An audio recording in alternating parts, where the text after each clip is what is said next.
All right, welcome everyone, finally, to CCA Circuit Season 2 Qualifier number 1. I'm Omazen, Woo! and I'm joined here today by the wonderful Cygnus. And Hello, we're going to get everyone. everything finally kicked off here. Sorry for the delay there, just some technical difficulties, of course, right? But we're now on the road, and we are going straight with it. And in particular, Cygnus, we're going to be starting today off with Division 2 in our Swiss group.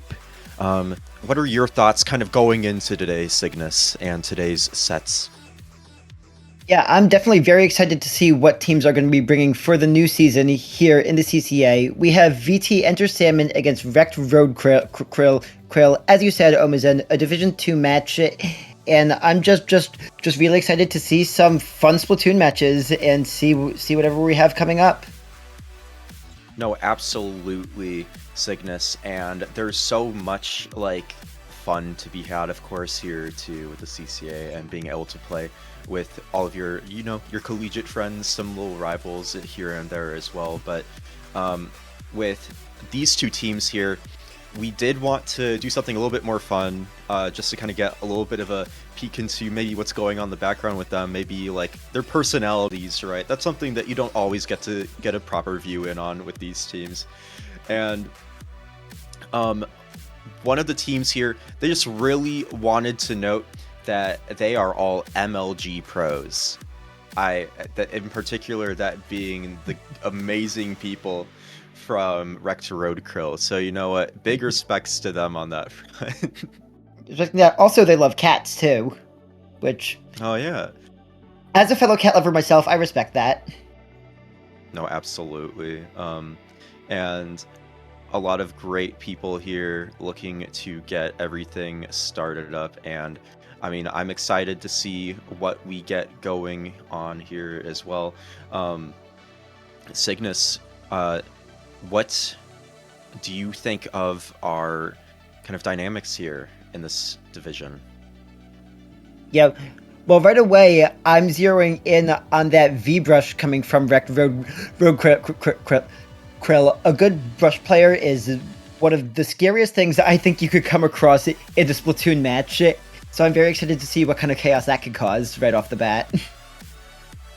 No, absolutely. And I think when I'm looking at these two teams and how they'll potentially fight against each other, I also think that potentially the V52 from the side of VT Enter Salmon may be able to cause quite a bit of chaos themselves. There's a lot of strong weapons on the side of VT Enter Salmon where they can just quickly take space, maintain it, and also keep out the members of Rekt Roadkrill. But to be fair, on their side as well, they do have some of their own strong tools as well. You do have Amber there on that pen and those chargers. They'll be able to do a great job at maintaining the team space. You also have a brush, potentially a roller of some sort too from them. So they have tools that they can use to break in and fight. So definitely interested to see how they start off here as we get things going. Yeah, and right away here, from Enter Salmon, I'm seeing a couple of buckets. I see the custom Explasher and the Dreadringer, I'm guessing for some zone she's here, because we are playing on Mako Mart Splat zones with the classic map mode combos. And Rekt Roadkrill is opting with the red pen as their backline of choice, which I find very interesting too. Yeah, absolutely. And seeing how this match is starting off here, we see Splashdown come out. They're trying to get control of that zone right there. VT Enter Salmon, though, is just dominating, though, leaving just Rekt Roadkrill's brush and flings it out to try to fend for themselves. The zone is starting to go a bit more back and forth, but while things are happening, we do see a potential flank from the side of VT Enter Salmon as they look to get the plat under control. Yeah, definitely. There's play happening here as we're seeing the pen does go down. Good play by VT Entertainment. They have a man advantage as Rekt Roadkrill does send out the chumps, but Entertainment is able to maintain control, get the score below 40, keep up the offensive. They still have two specials at the ready as Grace here is firing that Trizuka. Trying to press around, will get a pick with the third as the splashdown also comes in now. 10 missiles firing from the other side. We're seeing specials coming out everywhere, but Enter Salmon is still able to to be maintaining control of this zone despite all of this. Absolutely, and really loving, for instance, these efforts from Explo here, just being able to just splash so much pain across the map. Look at how they just hold that zone down wonderfully for their team, and that's able to help them lock down the win, and that's going to be this first match here of our Play All 3 set round 1 in favor of VT Enter Salmon. Yeah, I feel Entertainment did a really good job of keeping the map painted, just having control of the areas they wanted to play around. And when you have the paint, you have space to you have space to move up a bit more, to look around, see where your opponents are coming from, Getting your specials, obviously, is just pretty much maintain control of the most important areas of the map, and that's a key recipe for success right there. We saw Enter Salmon execute that really well. Absolutely, and I mean, definitely credit where credit's due to Rekt Roadkrill as well. They actually had that beginning of the match fairly well under their control for the most part, having some solid flanks themselves, but I mean, entering this next set where we have this kind of Virginia versus Virginia face-off, right? I'm kind of interested to see if there's going to be any kind of unique pivots, because I'm sure both of these teams most likely do scrim each other every now and then, or at least hang out every now and then, right? So kind of seeing that interstate rivalry is definitely fun here. Oh yeah, definitely a fun dynamic. And here we're looking at the map list here. We see game 2 here is going to be Museum Dolphincino on Rainmaker. This could be another quick game, or honestly, it could be one that takes a while. I'm honestly not sure when it comes to this. Yeah, no, that's a good point. And I mean, I think that certain weapons here are going to have their strengths, like for instance that brush from the side of Rekt Roadkrill, I believe. Oh, absolutely. Find a lot of value here. If they just go for consistent Rainmaker dives and throw off the members of VT Enter Salmon, they'll be able to just cause so much chaos consistently throughout the match. On the other side, though, VT Enter Salmon has a lot of tools to just make sure things like that don't happen. If that Explode plays back just enough, they're going to be able to throw off the members of Rekt Roadkrill. So we're starting off already. They have a lot of range on their team. And I saw the Wellstring coming out from Enter Salmon this time. And they're running the new Dapple dualies as well with the Splat Bomb and Killer Whale. Yeah, absolutely. And starting off here, we also see that really nice bucket there as well. This is kind of a team comp made for just Rainmaker as a whole, right? So starting off strong here, we really like to see what we're seeing. That Dapple's trying to just dive in and take space for their team rapidly, just going in and out of this ramp here. Also popping out a great Killer Whale, able to drag a lot of attention. They do find a pick on the Flanger Roller. That's huge. Looks like they're trying to also maybe potentially pick up the Rain, but the rest of the team isn't necessarily there to support them. Yeah, they're not quite able to make the jump from the spinner to the checkpoint, getting taken down. The Dapple's just respawning in from Enter Salmon. The brush down from Rekt Roadkrill. It's both of each team's most aggressive options. Kind of waiting, having to come back in. We're seeing the hammer throw right away, getting a pick. It's only the brush up now from Rekt Roadkrill. Good fight won by Enter Salmon, and they're going to try to turn it into some points as they do make the jump across, and will take the first checkpoint before going down to that massive Killer Whales coming their way.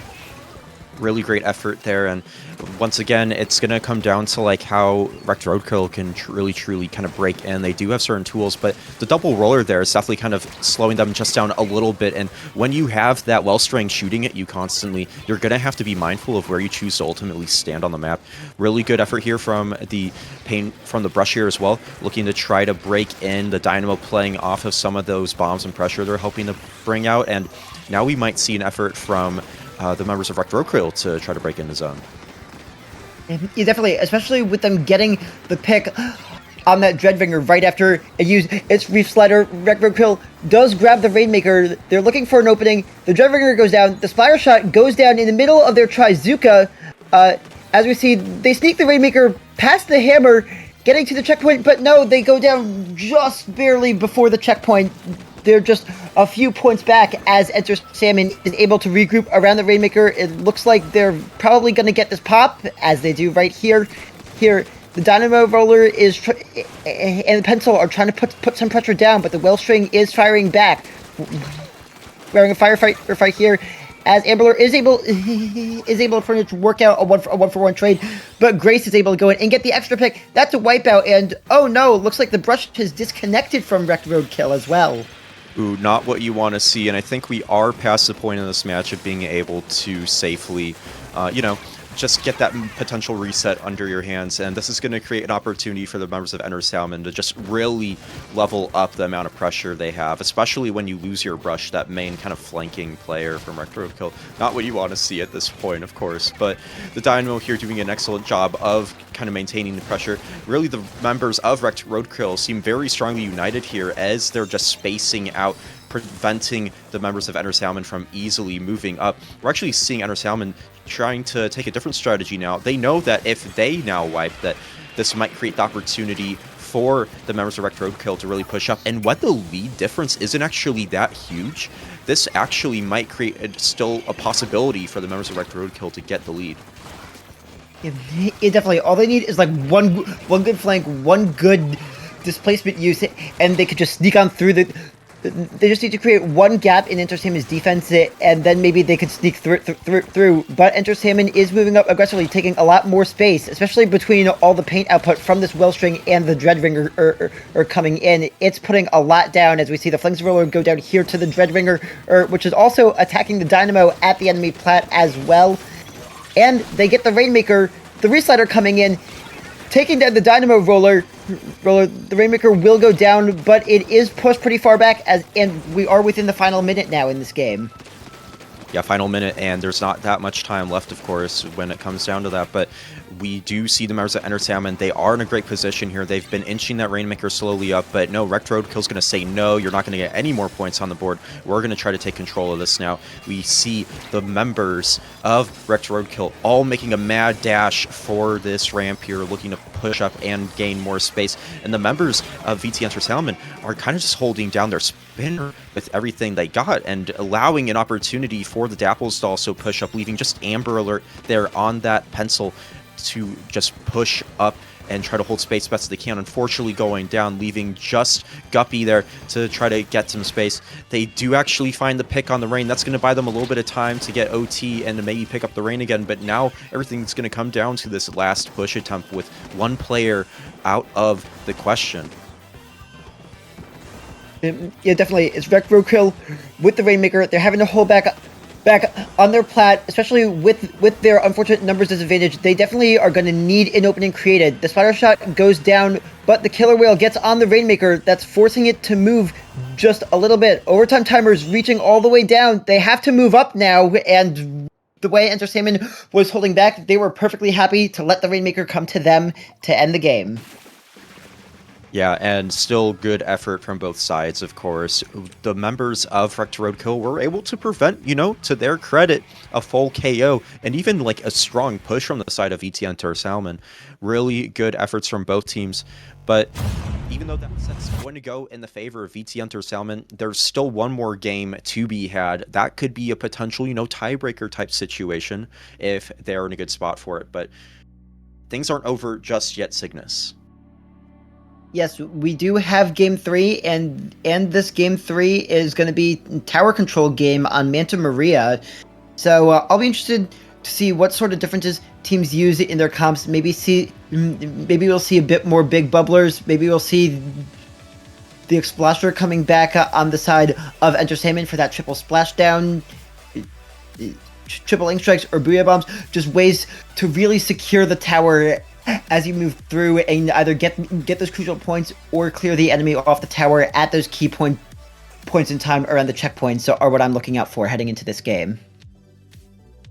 Absolutely, and when it also comes down to this particular map mode, you're going to want to be mindful of just how you're opting to push up, like tower control and Manta Maria. There's so many different little nooks and crannies of the map that players can be sharking around. Like in particular, this map might have a bit more to the strengths of the members of Rekt Roadkrill, as they do have those double rollers they've been flexing. Roller's a really good weapon on this map, typically speaking, and what they're able to accomplish, I mean, they might be able to get a good push on their side. Yeah, absolutely. I very much agree with the point you made about the rollers. Especially controlling those bunker areas is going to be so key towards being able to stop an enemy pushes advance, or if you control the enemies, really being able to further your own and stopping the enemy from getting set up in the positions they want to get to.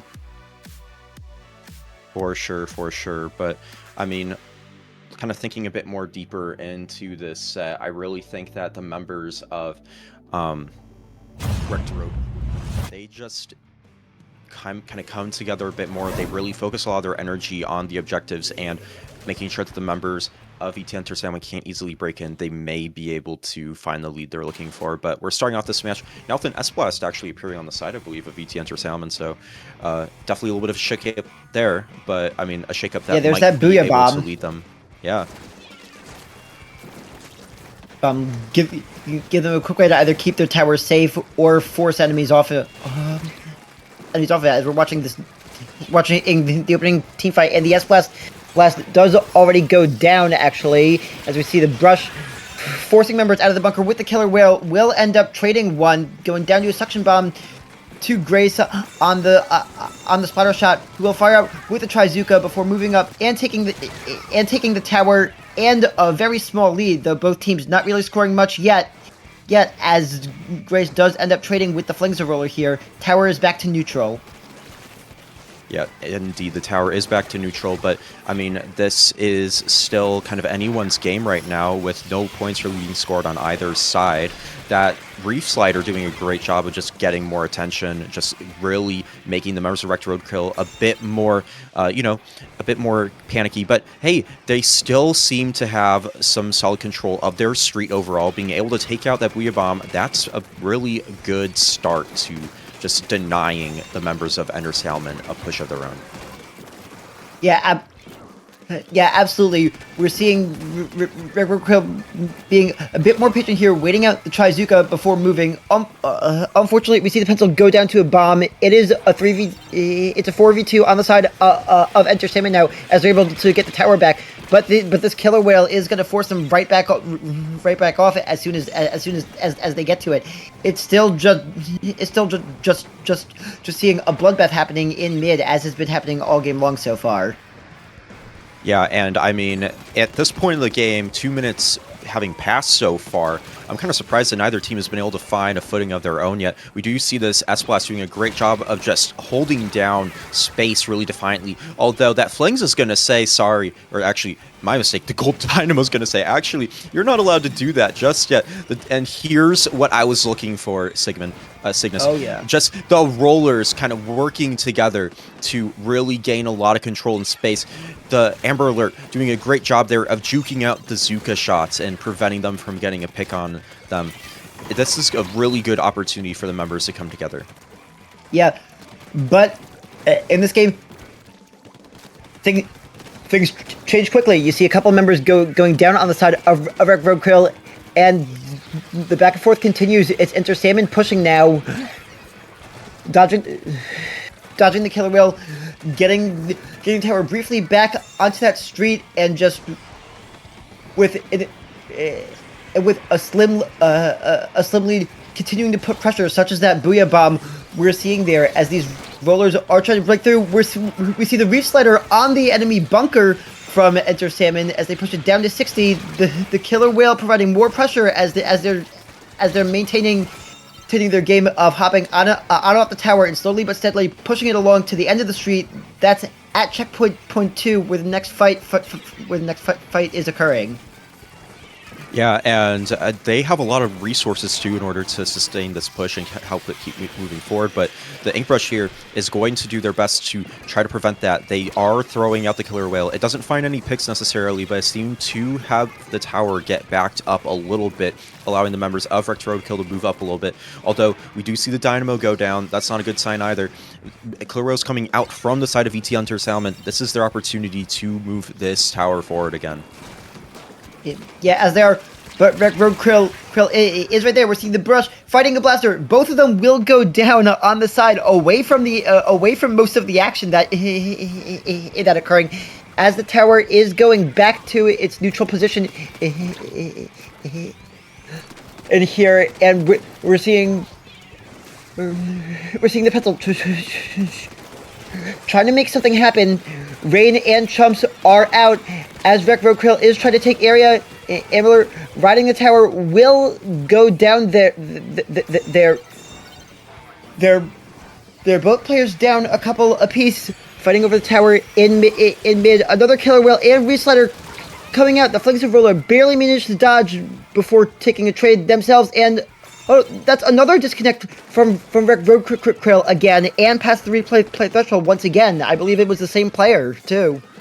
Yeah, that was Zank Rush again, unfortunately. Not what you want to see, especially when the time is so close to being over, but the tower's under control of VT Enter Salmon. Really, most of the map is under the control of VT Enter Salmon, and that's going to be game in favor of Virginia Tech, scoring 3-0 in this play, all three, dominating consistently, and really showing what they have going on at their school. Yeah, they played a really sound game.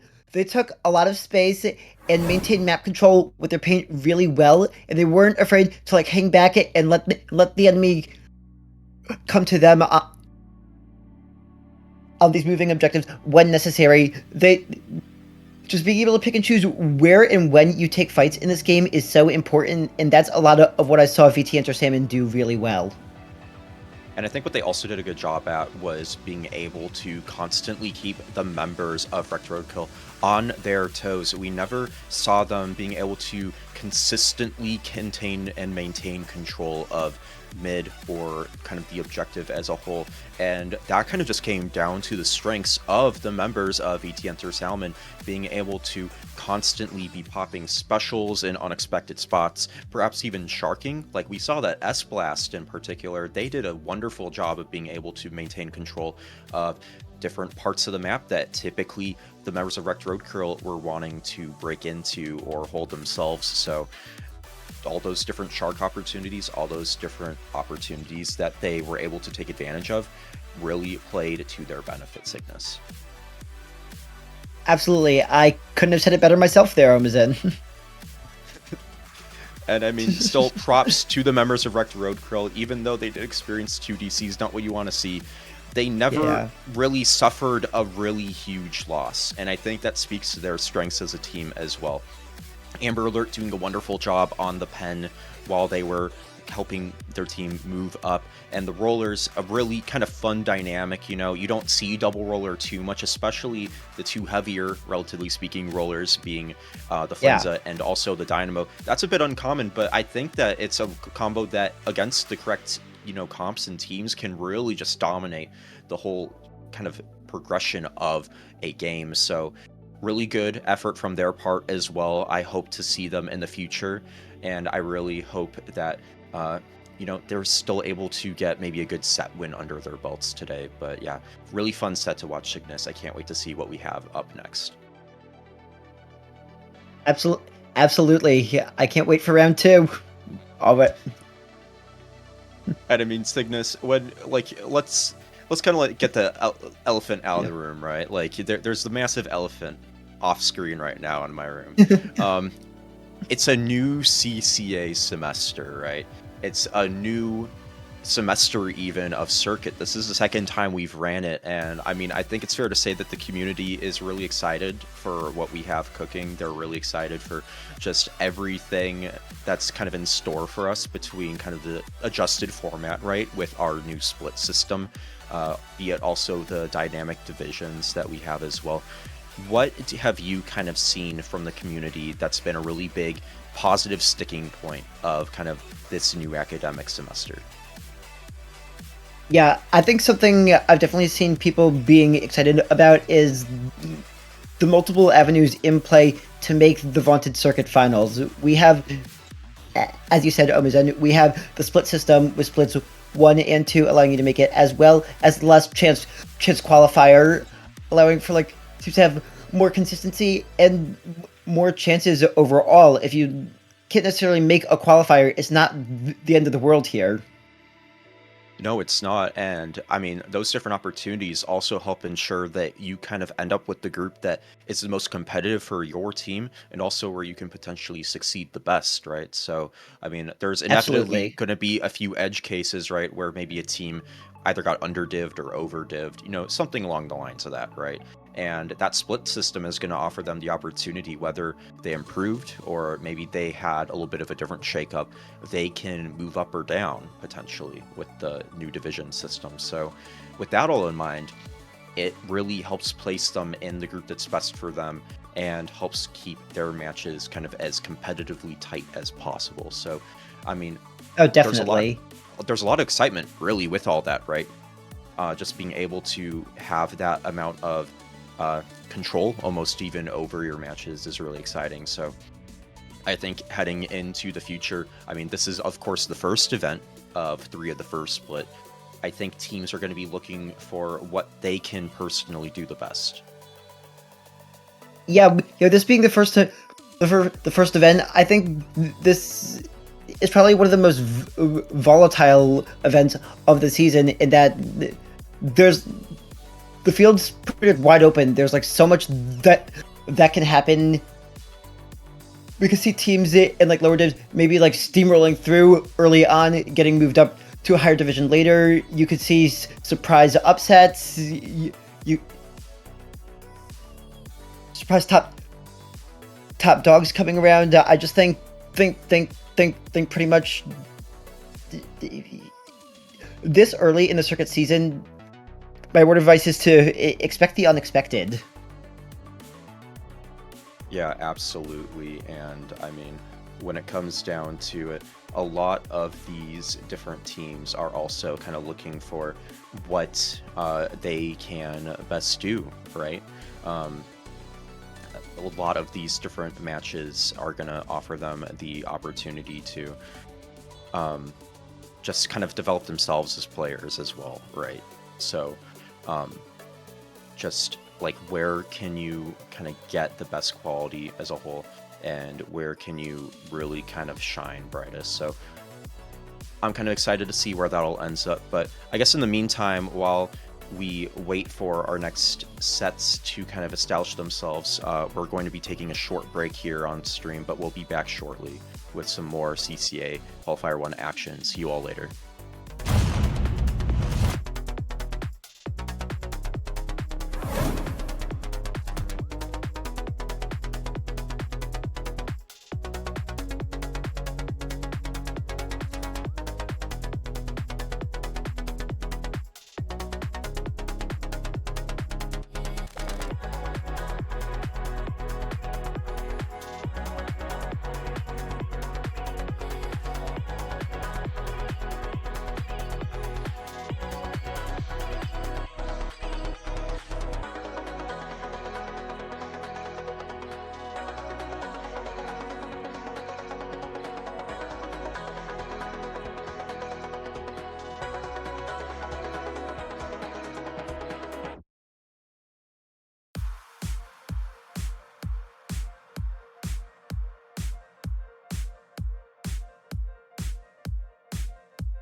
sky as if thrown from Mars. Hold me tight, please don't let me down, 'cause we'll start falling, falling, falling towards the ground.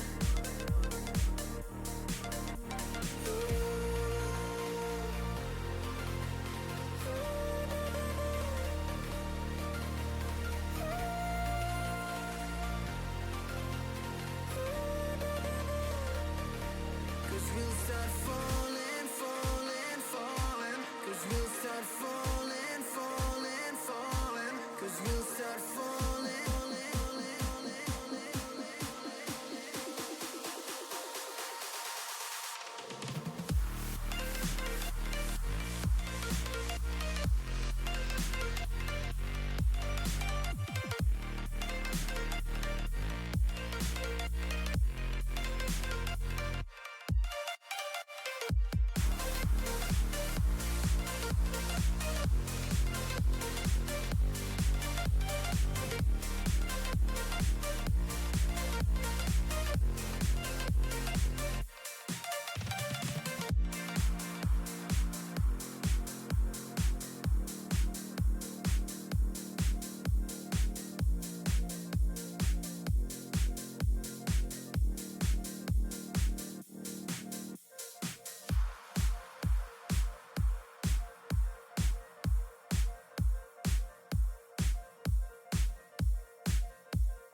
yeah, we said we let it go,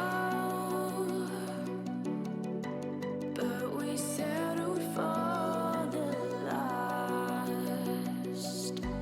Couldn't let you want it though. Who am I to let you down? No, who am I to let you down, down,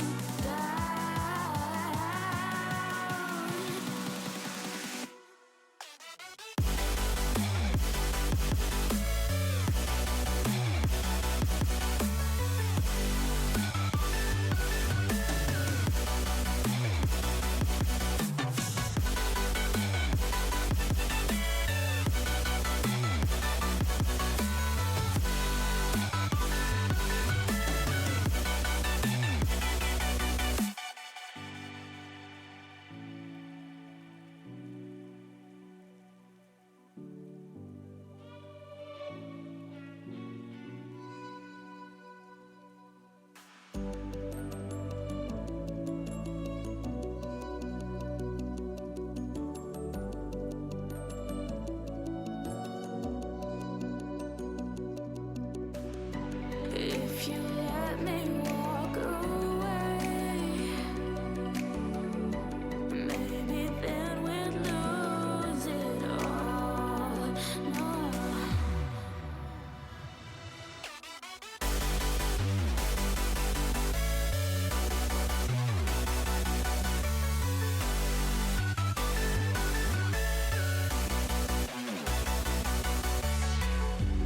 Who am I to let you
Inside lane, missing exits, glued to the pavement. Between the lines, I'll keep my gaze straight ahead as the last stop flies by. No more waiting for the gun to fire. No more walking through revolving doors. I've gone around once, and I don't need to go around anymore. Break away, forget your sober case. Stop dwelling on empty words. Stop stalling in the doorway. And cancel the cruise control. Switch it in the manual. Don't you wanna feel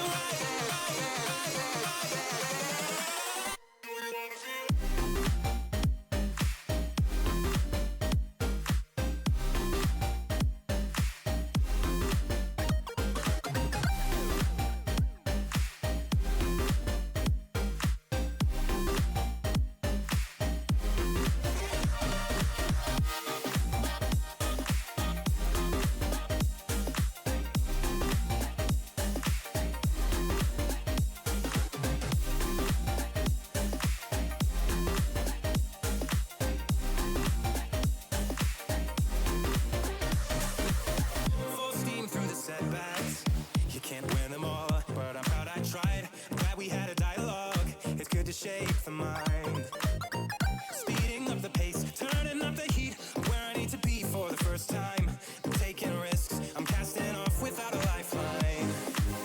Break away, forget your sober case. Stop dwelling on empty words. Stop stalling in the doorway. And cancel the cruise control. Switch it in the manual. Don't you wanna feel right again? Don't you wanna feel whole? Don't you wanna?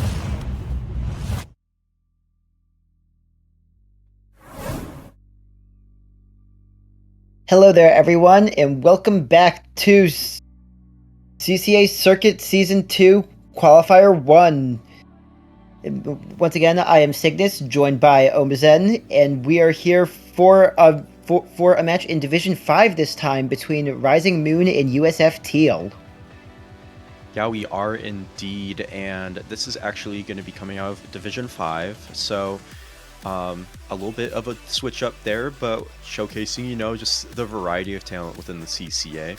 This in particular is a little bit of, a little bit of a Clash of the Titans, but on a different scale, of course, right? You have a Purdue-affiliated school through Rising Moon going against USF Teal. Obviously, USF has kind of their higher division Splatoon team, but this is another one of them as well. Both of them kind of opting to really roll with some of their own strengths and whatnot. You do see, for instance, that Junior Blob from the side of Teal, whereas on the side of Rising Moon, you have a lot of variety there, in particular with stuff like the newer Deco Carbon. You also have the Vanilla Slosh as well, so definitely a lot of options from both teams that they can utilize here in this upcoming set. Cygnus, what are you anticipating yourself? Yeah, definitely. Looking at this, I'm looking at these weapons. It looks like Rising Moon.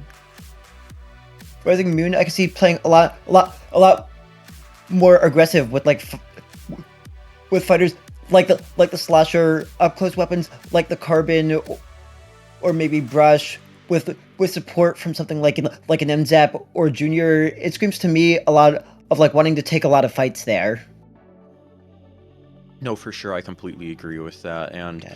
I mean, also with these different options here, with a map like Robo Ramen, especially on Clam Blitz, you're going to Oh, want yeah. to have a lot of different ways to kind of just attempt to sneak in or overwhelm your opponent, right, as you try to break in and get a point push of your own. And I think that there's a lot of different tools that both teams can utilize to break in there. We did see, for instance, that Blobber on the side of USF Teal, and I mean, just the little the little bubbles, right, that come out of the Blobber, that can create a lot of chaos, really, especially with some of the different geometry that exists around the map. So, I mean, heading Yeah, into it's this just such a first great match area here- denial. Yeah, no, really, it is. And heading into this first match here, we're about to see what both teams are opting to bring out to the beginning of our set.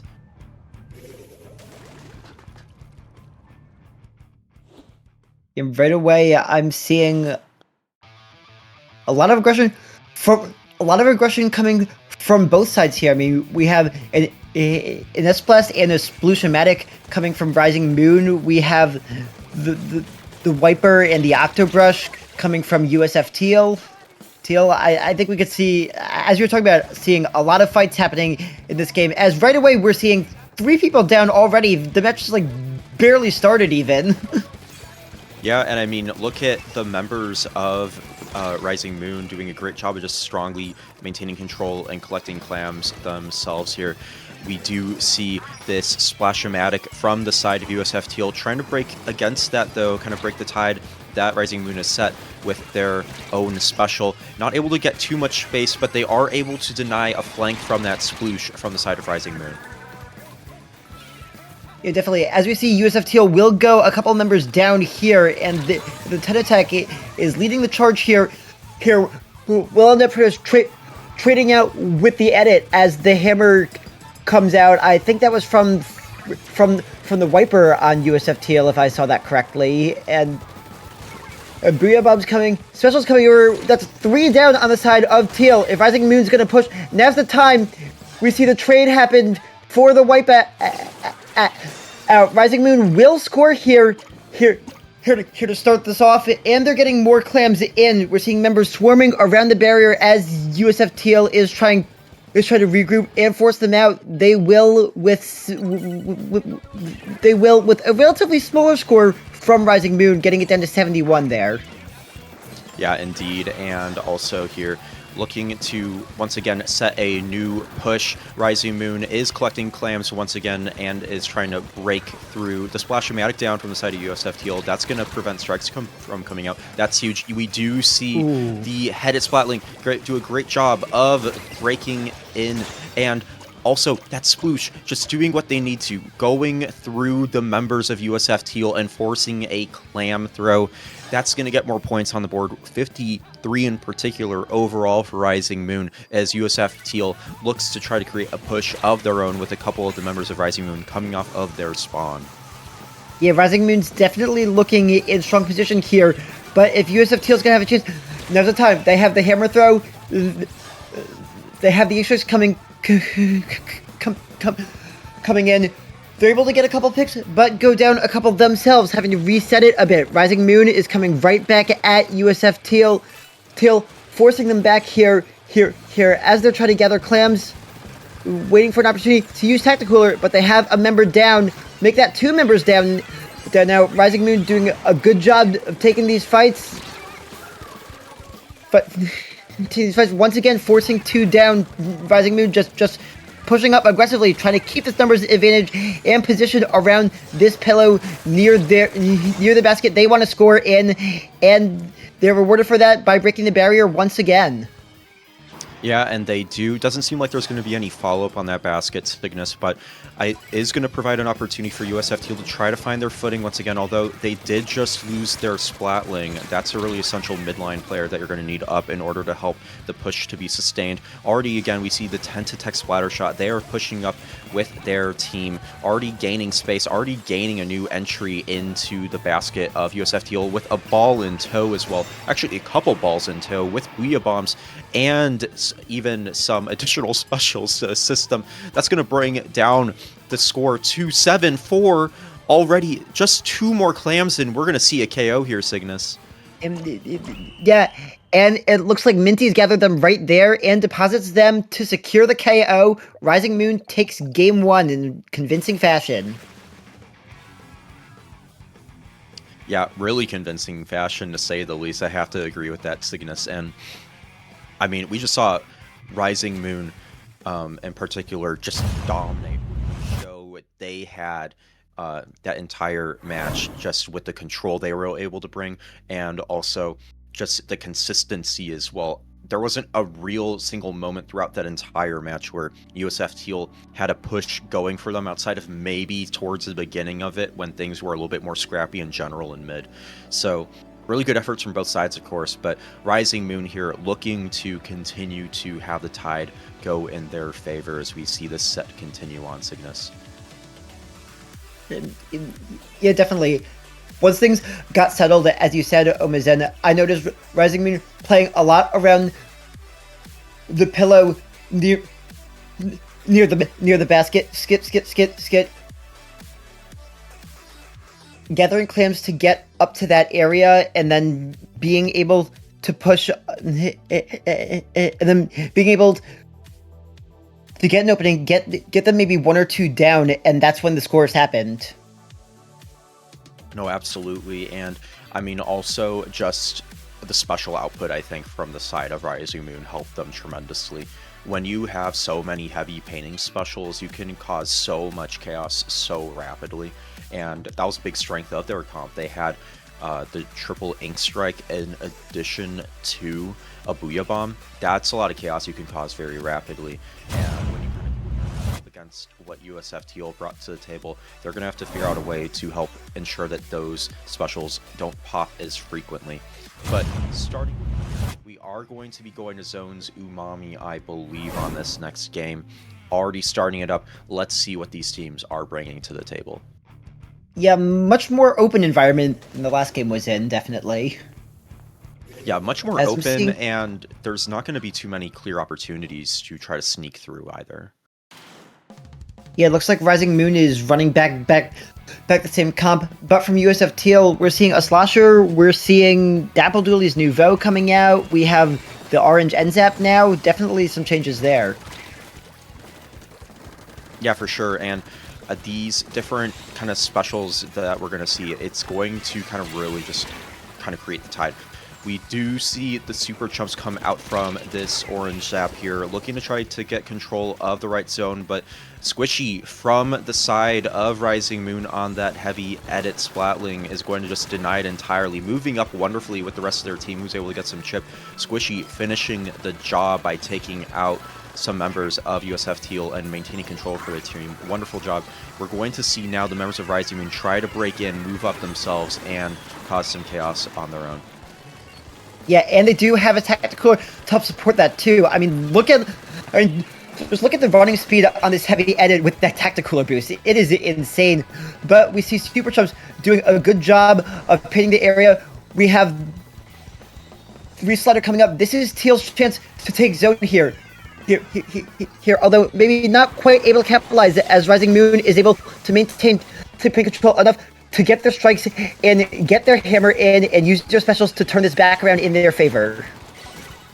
Yeah, for sure. And I mean, even though we do see USF Teal stalling out both zones, they're not able to really come together strongly enough to prevent Rising Moon and the control they're able to bring. Really strong 2 picks, though, from that heavy edit Splatling from USF Teal. Is it going to be enough, though? I'm not sure, because look at Squishy here, just getting another 2 picks on their own as well, able to make that difference even. And that's going to be the second game in favor of Rising Moon. I'm just saying it here. When a heavy edit Splatling has a tactical boost and is fully charged, I think that's the scariest weapon in the game you could possibly come across.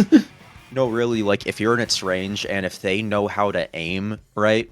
And, I mean, both of those clearly knew how to aim.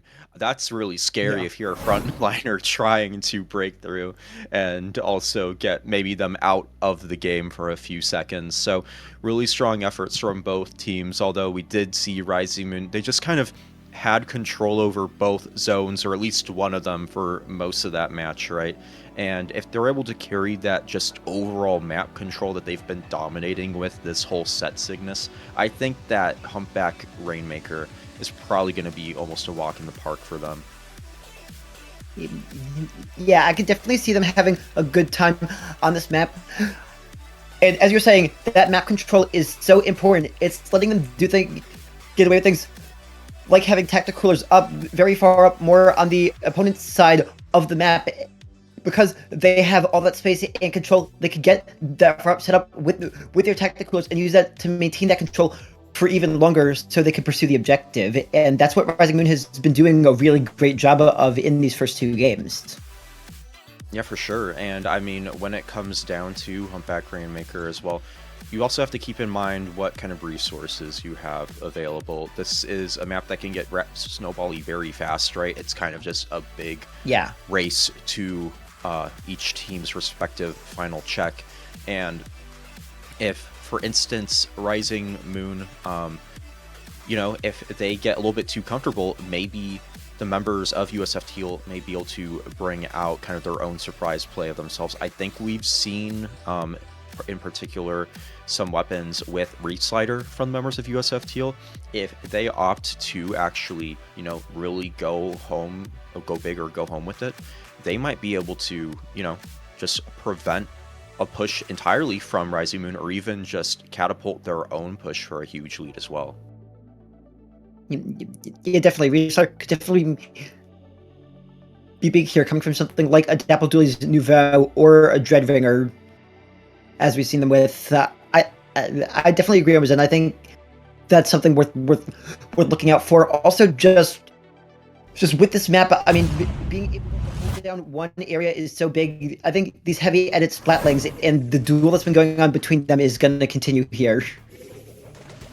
For sure. And I mean, starting off this match, we do see a Carbon Roller and a Kraken Octobrush from the side of USF Teal. Clearly, they're looking to change things up at least a little bit and maybe get some more forward pressure. But starting off this match here, we do see Rising Moon get that initial Rainmaker pop.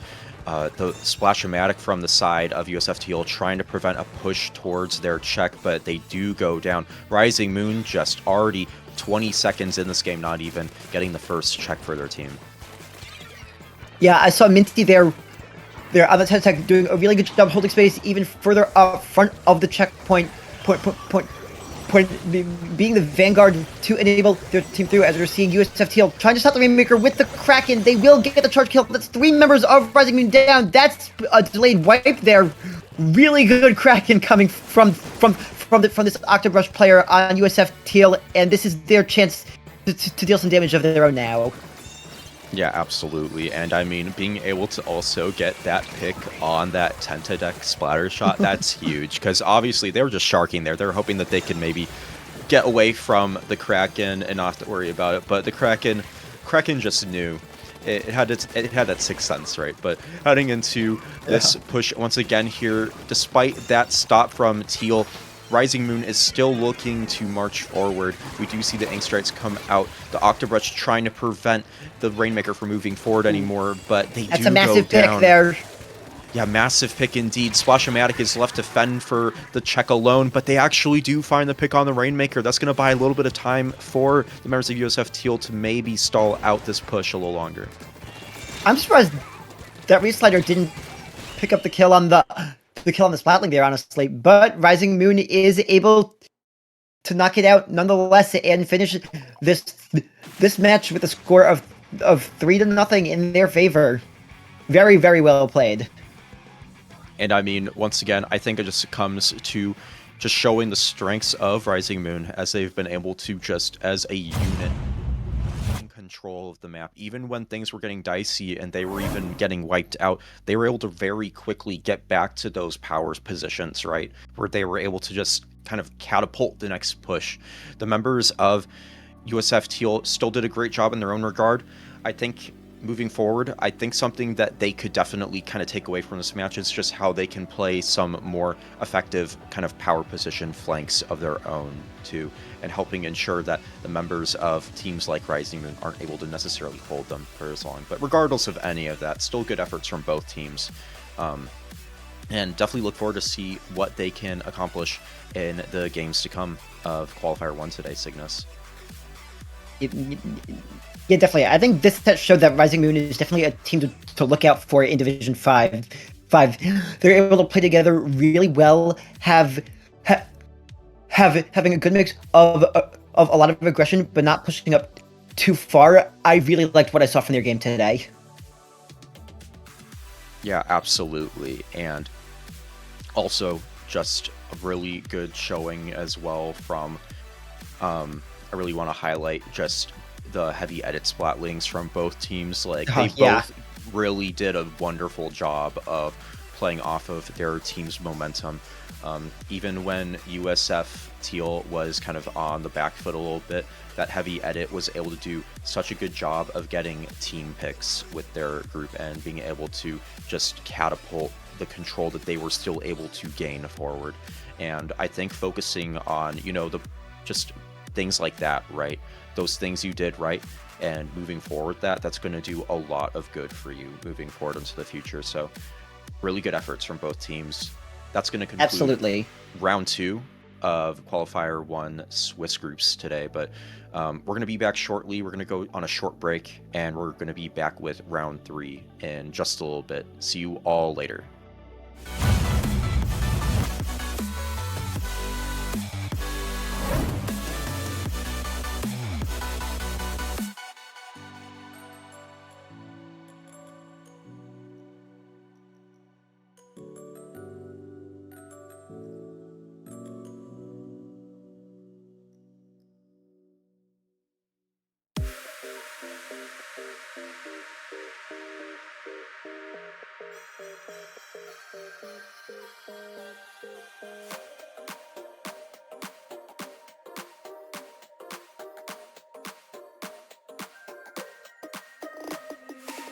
Inside lane, missing exits, glued to the pavement. Between the lines, I'll keep my gaze straight ahead as the last stop flies by. No more waiting for the gun to fire. No more walking through revolving doors. I've gone around once, and I don't need to go around anymore. Break away, forget your sober case. Stop dwelling on empty words. Stop stalling in the doorway. And cancel the cruise control. Switch it in the manual. Don't you wanna feel right?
Welcome back, everyone, to the CCA Circuit Qualifier #1 of Season 2.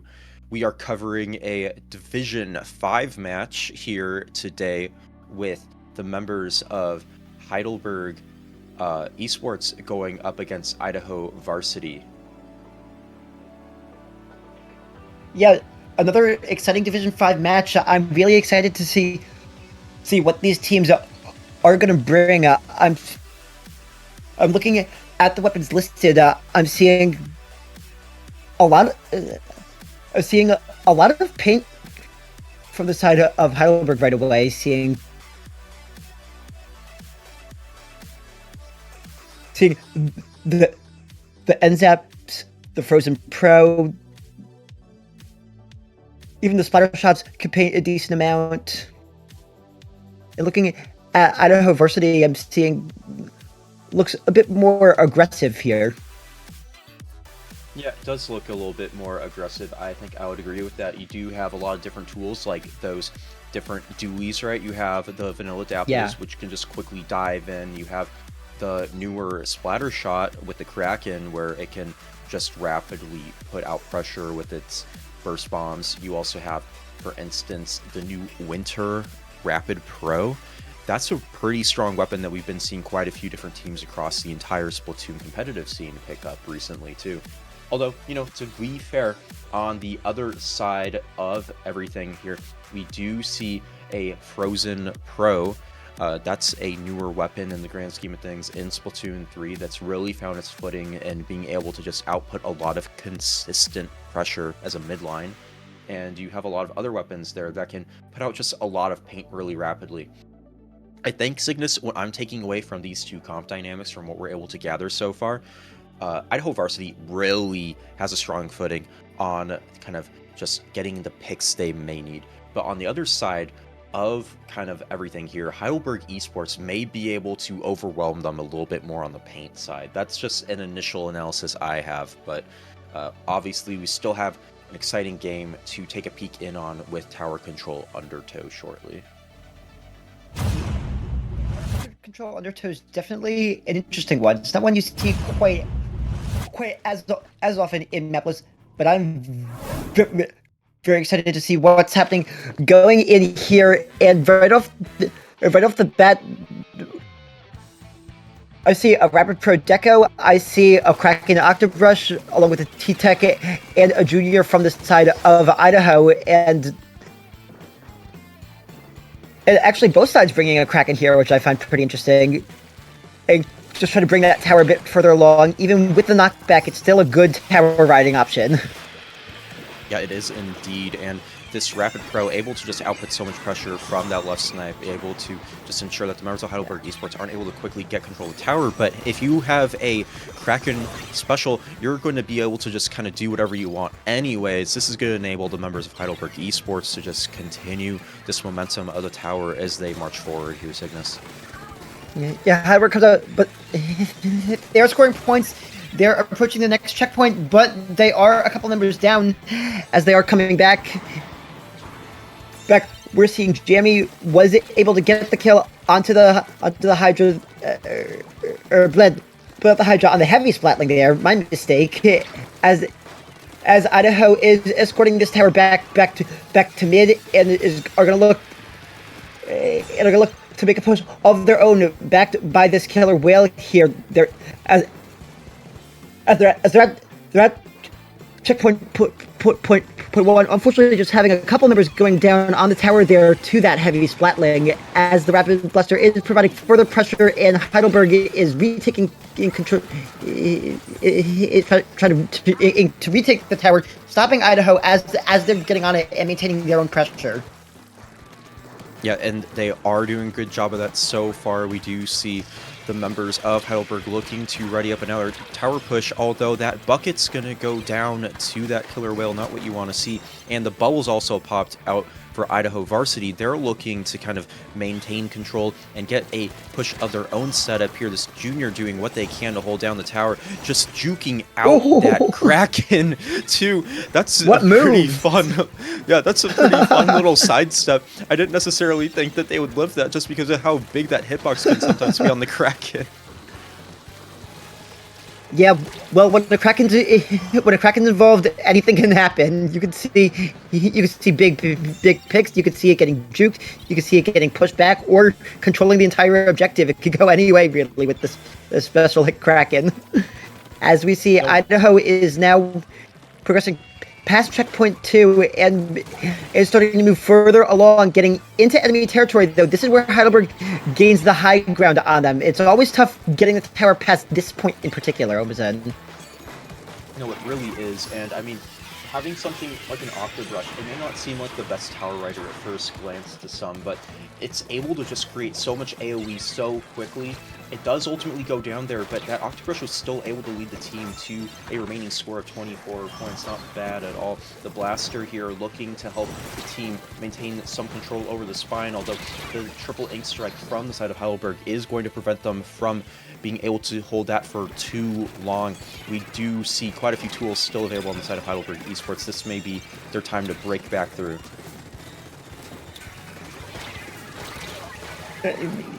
Yeah, definitely. We're seeing the heavy spotlight going down there to a shot from the Rapid Blaster Pro Deco, hanging around that glass area.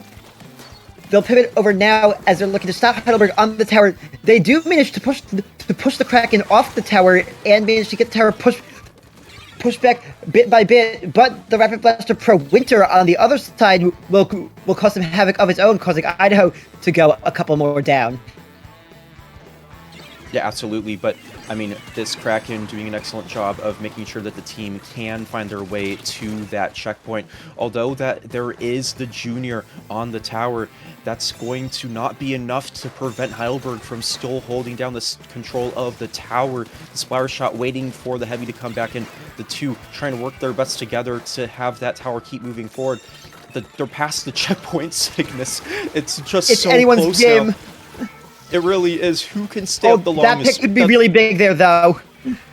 No, really, and this Blaster's just holding down the line with everything they can, waiting for the rest of their team to get back up, and it seems like they finally are in a prime position to get that all started. This Bucket doing the best they can to just stay up long enough to get those strikes out, but they go down. Not what you want to see, although still, we do see enough scrapping going on where either team could still break through, but 3 members on the side of Idaho Varsity on that tower as they currently have the lead, trying to break through. Heidelberg's kind of on their back foot. Yeah, although they are pushing up just enough to make it happen as they get another pick there. 2 down from Idaho. Heidelberg is coming up to the last checkpoint, and they get that last point they need to flip this around. Heidelberg Esports takes game 1. Really strong showing there, Cygnus. I mean, they had that reverse sweep locked down. It just happened like what felt like almost out of nowhere. Like you couldn't even fully prepare for that trying to come off the spawn. But I mean, good showing around from both teams. Really strong efforts. Yeah, definitely. That was pretty much an open anyone's match until the very end. Those are the kinds of matches I just can't get enough of seeing. Those last second 1-point overtime wins snatched out from the jaws of defeat. You love to see it. Very well played by both teams and a great effort by Heidelberg Esports at the end to take that first game. No, indeed, for sure. And I mean, looking once again into what we have coming up next, we're heading off to Barnacle and Dime Cygnus, and it's going to be on Clan Blitz as well. This is going to kind of have a little bit of a different dynamic. This map can get really snowbally, but it takes a lot more effort to actually establish a push, right? Mid is such a volatile place, but breaking into mid when you're on your back foot, that's much more difficult than map modes like Undertow Spillway, where typically you can be from a safe point and prevent the objective from moving further without too much difficulty most of the time. So here, I'm going to be looking for what either of these teams can do in order to just catapult themselves constantly with a push and also maintain space that they were able to grab. Yeah, definitely. I feel if Undertow Spillway is a game of about locking down on a straighter pathway and kind of brute forcing your way through a strong defense, Roadkrill and Diamond Clan Blitz is much more of a test of your coordination, really. Absolutely. And heading into this game here, I think that coordination you're mentioning, that's going to really just be how you're going to be able to get a good push on your own end as well. When you have an objective, that's about how you kind of maintain control over a number of something, in this case being the clams. Yeah. You have to make sure that your members of your team can utilize that the best they can, and that they can hold as much power clams as they can hold just a proper number of clams per member of the team, so that some of them can more easily dive in without necessarily losing value, and that other members can also just work off of what some of those front lines are doing a bit more consistently. So I think if they can utilize the clam economy to their favor, they're going to ultimately just have the strongest for the match as we head into this set shortly here. Yeah, I could have said it better myself, Omazen. Here we go. I'm seeing a wiper coming out from Idaho University this time, and a very aggressive comp coming from Heidelberg. A couple different dualies and using a Tri-Slasher Nouveau as their tactical weapon, arguably the most aggressive tactical weapon in the game at that. Yeah, absolutely. And here we have it. The members of Idaho Varsity trying to just get as much control as they can quickly with that 2 down from the side of Heidelberg Esports. Super Chumps also coming out to help that momentum be maintained. But we do see actually 2 go down on the side of Idaho Varsity as this NZAP builds their team's first power clam. That might just set them back enough, but Ink Strikes coming out from Idaho Varsity, they're just maintaining as much control of it as they can right now. Yeah, I definitely like the way, like you said, they're maintaining it. As we're seeing, Heidelberg is going to be trying to rush in. They're going to be trying to rush in pretty much all game, looking at this comp. And if Idaho is able to recognize that and play a patient game, focusing on your defense and turning that defense into an opportunistic offense, I think I think seeing how well Idaho Varsity can manage that task is going to be the key to this matchup. And I mean, just as you were saying that, Cygnus, I would argue that the members of Heidelberg Esports maybe did a better job of that patience concept. They were able to just hold out control of their plat long enough in order to ensure that they could break into mid at any moment, and they were able to get a near wipeout on the side of Idaho Varsity, although now we see things are a bit more even once again after those ink strikes came out from Idaho Varsity. They're looking to get control of their plat. We actually do see the T-Tech move up, although they do go down to that expertly placed play by the Dapple Doolies, also taking out a second member, but now they're still trying to find a way to break back in, and Power Clam is just cruising through, big stop. trying to find a play. They do get stopped though, Cygnus. Yeah, now Idaho is 2 down, and Heidelberg has a splashdown ready to pop at any moment. And they have a power clam. If they're going to reestablish control of the middle, get aggressive, this is their time. There's that splashdown, followed by triple ink strikes. That is a lot of blue, pink coming on the map as Idaho is struggling to control it. It's a wipeout. Heidelberg is all systems go, coming in, getting 1 power clam in, getting 2 power clams in, and a bit of change to add to that. Yeah, and they're still finding clams nearby to throw into the basket. 2 more coming in from the side of Heidelberg to make that 49 points on the board. Also, a really strong reslider, kind of just stalling out that push a little bit longer. They don't find any more clams, but I mean, that threw them off just long enough to help buy the members of Heidelberg to get back up. And when you're Idaho Varsity here, you're going to be looking at what kind of specials you have at play. We do see this hammer come out. It's starting to stomp through and try to find its footing. They do get the Emperies out, I believe. That's a pretty good pick there. That's Splashdown out of the question. T-Tech also down now. That's no more Ink Strikes from Heidelberg. So if Idaho Varsity can use these Super Jumps to their advantage and go through, they might be able to find a push of their own. Yeah, definitely, as we see the Wiper picking up a big kill there. Unfortunately, not being able to take out the Empire Splat Dualies, which followed it up, getting a kill on the Power Clam holder. That's 3 down from Idaho Varsity. That was a big splashdown, really big play by these Empire Dualies, who have been providing value all game long. Yeah, really, I agree there, Cygnus. And I mean, these Ink Strikes from both teams have done such a good job at just maintaining space and just completely destroying any value that other pushes may have been able to have. Like, we saw those Ink Strikes from the side of Heidelberg coming out, able to completely take out that hammer from the side of Idaho Varsity. If Idaho Varsity can find opportunities to make sure that can't happen, they might be able to find a push of their own, but only the Wipers left up right now in mid. They're trying to find a pick, but that splashdown is just going to completely deny them of that pressure they were trying to create, with a couple power clams open and charging forth from the side of Heidelberg Esports with 30 seconds not even left on board. This is a bit tough. Yeah, that's a barrier break, and Idaho Varsity is really starting to get a bit staggered there. After a couple members went down, they're starting to go in a bit one at a time, getting picked off by the team. We're seeing those Dapple Dualies playing a cautious retreat, slowing Idaho Varsity down a little bit, but they are able to regroup, taking the fight back into mid, but a lot of damage was done by Heidelberg on that push there. It really was, and Idaho Varsity still needs to find points. And when you're working with this overtime situation, you need to go fast. Like, it's now or never, really, Cygnus, right? First ball doesn't go in. They don't have the opportunity to throw. Unfortunate. The hammer's trying to break picks through. it up. They pick it up, but they don't actually find it, Cygnus.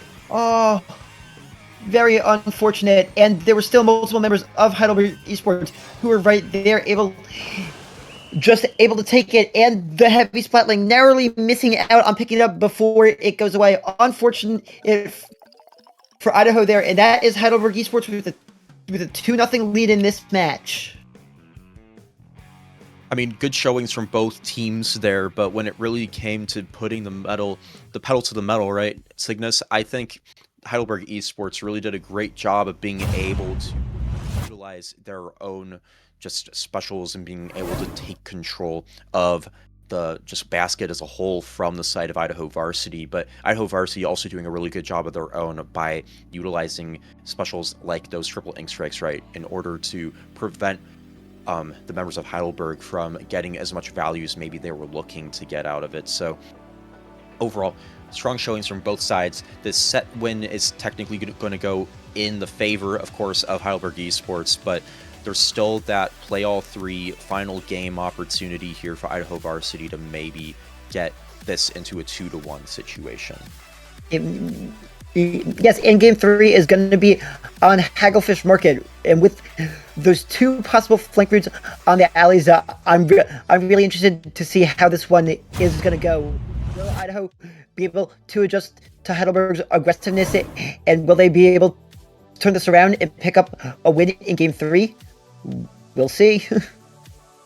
Yeah, we will see. And I mean, Hagglefish zones, I mean, you don't have to really typically push that much farther than mid, right? Yeah. So we have seen the members of Idaho Varsity do a really strong job of just holding down mid in a stall state for an extended period of time. If they can kind of utilize that strength of theirs and implement it in such a way where they can really just make zone impossible to touch for Heidelberg, they might actually be able to squeak out another win here, Cygnus. So I think that this could actually be anyone's game based on how we've seen both of these teams play. Yeah, certainly. Honestly, for what we've seen, I mean, game 1 was so close, and Heidelberg definitely had the edge in game 2, but with the kind of match, but I think this kind of map could definitely play in Idaho's favor. I think this game 3 is really up for grabs here. No, it really is. And I mean, when it comes down to those ink strikes, when it comes down to other specials like those hammers we were seeing from the side of Idaho, I believe, if they can just find the right angle, if they can just find like an opportunity maybe to extend just up that they can stall out their opponent a little bit longer, I think that's going to be how they really find their footing here. But nevertheless, Cygnus, really excited to see how this match starts up as we begin our final game of our group set here in Division 5.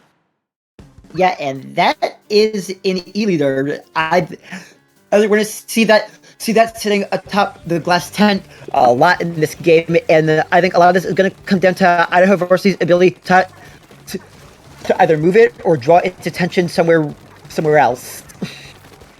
No, really, Cygnus, I agree. And Idaho Varsity doing a solid job of already being able to maintain control of the zone with that expertly placed bubble, allowing the team love to that have a little big bit of control of bubbler. the zone while still being able to have some space for their team to breathe properly. But that re-slider is just going to dive past the rest of the team, able to get a really strong set of momentum for them to break through with, making a 2-down situation on the side of Idaho Varsity. But Idaho Varsity's last two players, being the junior and the tri-slosher, answering the call and being able to just completely deny the members of Heidelberg from having a long period of control over the zone.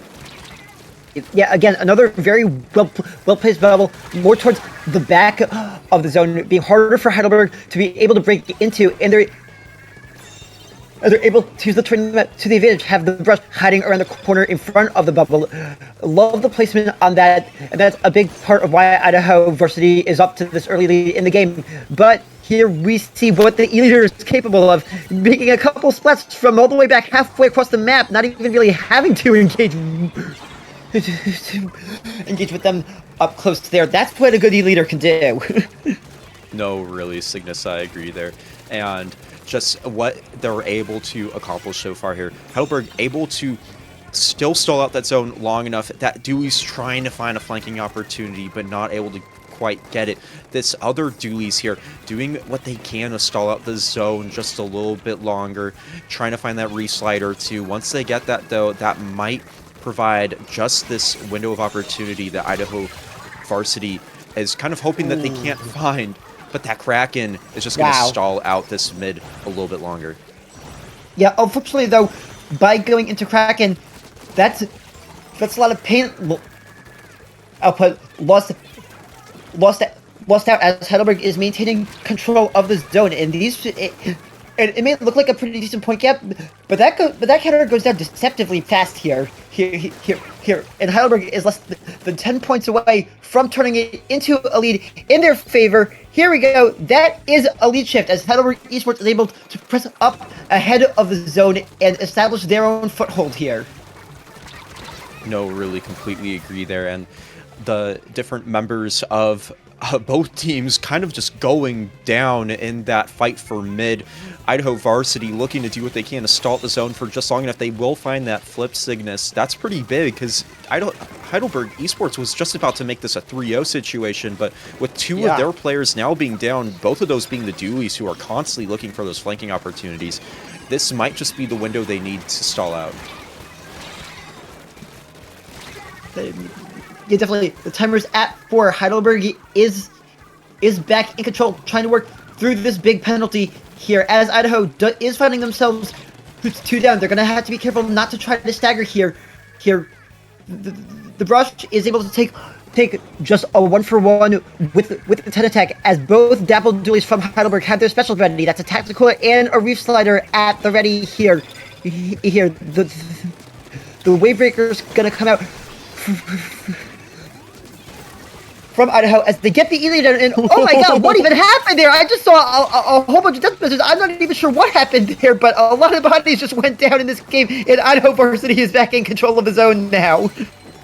Yeah, that heavy Splatling doing a wonderful job of just being able to prevent the members of Heidelberg from pushing forward. I mean, huge props to this heavy Splatling, by the way, too. They might not be able to outpaint the members of Heidelberg, but they definitely make sure that they can't hold the zone for that long. Able to find so many different picks across the board, but we really need to see the members of Idaho just move past this zone and try to find a flank of their own. That's what it's going to come down to at this point. 2 down from Heidelberg. The penalty timer ticking down, but oh, that's a re-slider, and it found a triple Cygnus. Yeah, just the devastation a single re-slider could bring on this map is just something to behold. As let's see, the Splatling is trying to keep them at bay. A good jump out by Heidelberg there. The zone is currently contested with neither side in control. Idaho will gain control, and they will get their bubble up in the back, but the Splatling did have to retreat a bit from the waves of that wave breaker coming from a bit of elevation above them. Crucially, it's overtime. The zone is contested. Both sides are 2 down. It is just the either. This is Idaho's chance to paint. They get control of the zone as their penalty runs out. Now the timer's going down, and they need to keep this up. A well placed breaker here, but the triple ink strikes will contest it. The zone is back contested, and again, we're halfway through overtime. 2-on-2 again. Idaho regains control with no penalty, below 20 points as we're coming in. This is just craziness, as it's less than a 10-point difference. Can Idaho complete the comeback? They're coming in, but the Roadkrill comes in and stops it. Heidelberg holds on. Wow. Idaho almost had that Cygnus. Oh my god. It came down to just like 3 or 4 points there. Oh my god. That was the most exciting overtime I have seen in a long time. No, actually, what was that? Wow. I mean, hey, props to both teams. Like, they both were able to really just like do what they could. Like, okay, like I mentioned it earlier, like that heavy Splatling, like that might be the MVP of at least that match in particular. Like the number of picks they were able to get, the amount of paint they were able to get on the board, huge props to you, but also like huge props to the other players from Idaho too, stalling out that overtime for so long with even when they lost control of the zone a couple times. Like even throughout that, like it kept going back and forth, and it just came down to like when could really Heidelberg find that just that kind of paint combo of specials they were looking for, right, to make it GG's, and they ultimately did find it, but the members of Idaho, they kept denying Heidelberg that several times over. It just came down to the wire, right? I mean, that's how a lot of these matches go, unfortunately. It's like when you're at those couple last few ticks, it's like if you don't do anything right now, it's curtains for you. And both teams, I think, showed up in their own regards for that. Yeah, absolutely. The 3-0 score does not at all tell the story of how this match was. 2 of those matches were as close as you can get. Props to Heidelberg Esports for their big win, but also big props to Idaho Varsity for the perseverance they showed throughout this match. These teams put on a show here in Swiss Round 3 of Division 5. No, they did. That was like one of the most fun sets I think I've seen in a while. I mean, props to all the teams we've seen so far today as well. Like, definitely fun sets all around. But, I mean, just what both teams were able to put out there with their own play styles, with how they chose to handle the game. Like, we saw those 2 Dapple Doolies right from the side of Heidelberg, constantly going for the flanks, constantly looking for the small opportunities. But then, like, the Octobrush and the Tri-Slosher from the side of Idaho still doing a great job of helping deny some of those pushes and also helping maintain paint for the team. So strong stuff all around. But Cygnus, we're about to have bracket to go to shortly, so I think it's about time we sign off here, maybe. Yes, definitely.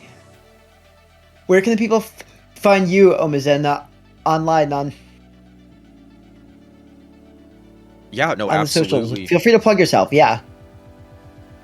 Yeah, you can find me at omazen.broadcastbeef.com, at Blue Sky, and then also omazen_monkey on Twitter. But when you're not seeing me around there, maybe making some funny memes and stuff like that, you can find me here at the CCA, where we're doing a lot of fun new things, right? Especially with the circuit now up and running, right? So I'm actually going to be staying on for our second block here, but Cygnus, where can all the good people find you?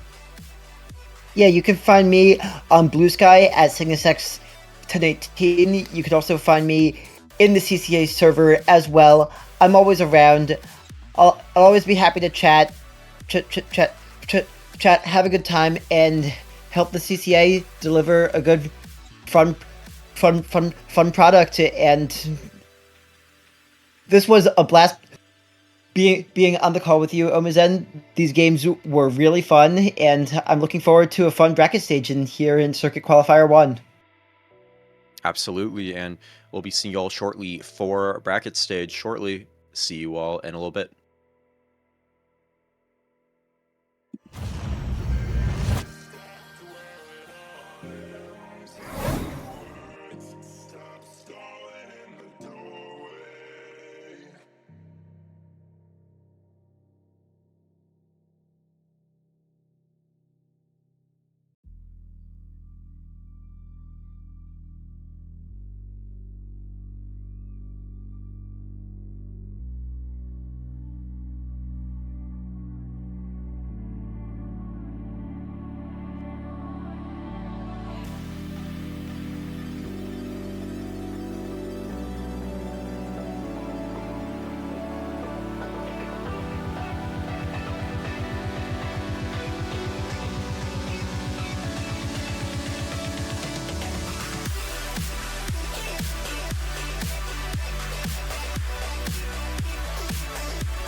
All right, welcome back everyone to the bracket stage of CCA Circuit Season 2 Qualifier number 1.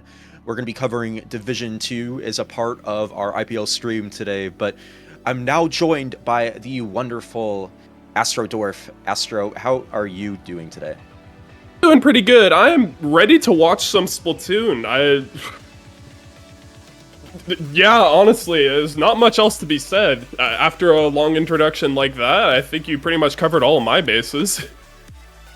I mean, glad to hear there at least, right? But I mean, when it comes down to it, there's a lot of kind of different kind of rivalries to be had here, and a lot of different just backstories as well that these teams have gone through. We already went through our play all 3 groups stage, of course, where there were quite a few different competitive matches, but heading in now to the beginning of our single elimination bracket, a lot of teams are going to be looking for just how they can figure out what sort of options they need to utilize to get themselves as furthest through this bracket and obtain the most points as they can for their team for the CCA Circuit leaderboard.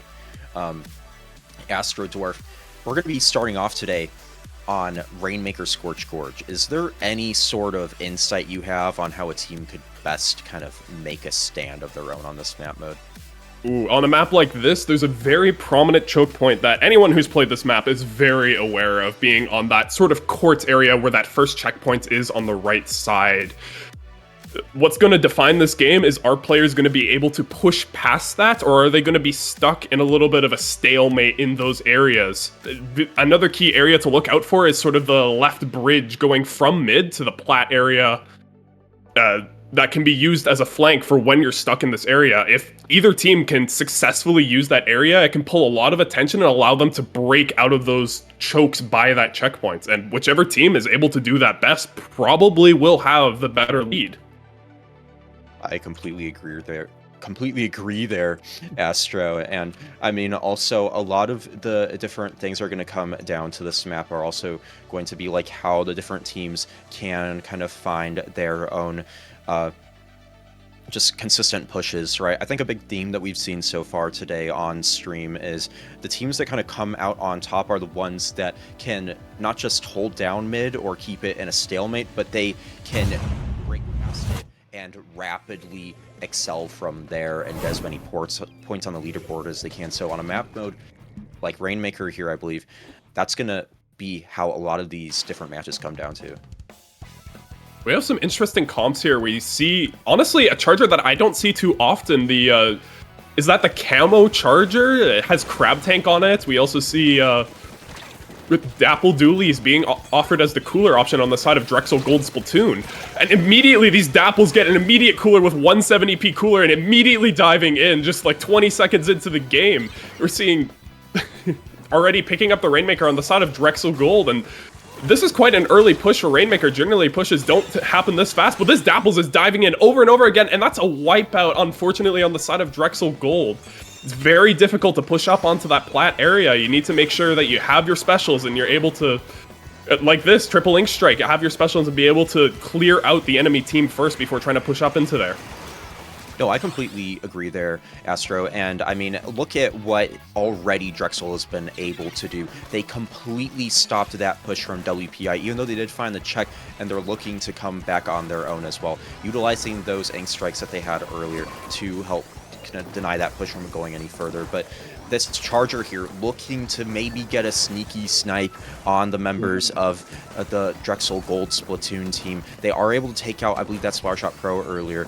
It's going to come down to if you can get this charger displaced to get a push going. Yeah, especially since they have that Crab Tank, you really want to move them. That Crab Tank is going to shut down any push really quickly. It's going to be difficult for the Rainmaker to move with that up.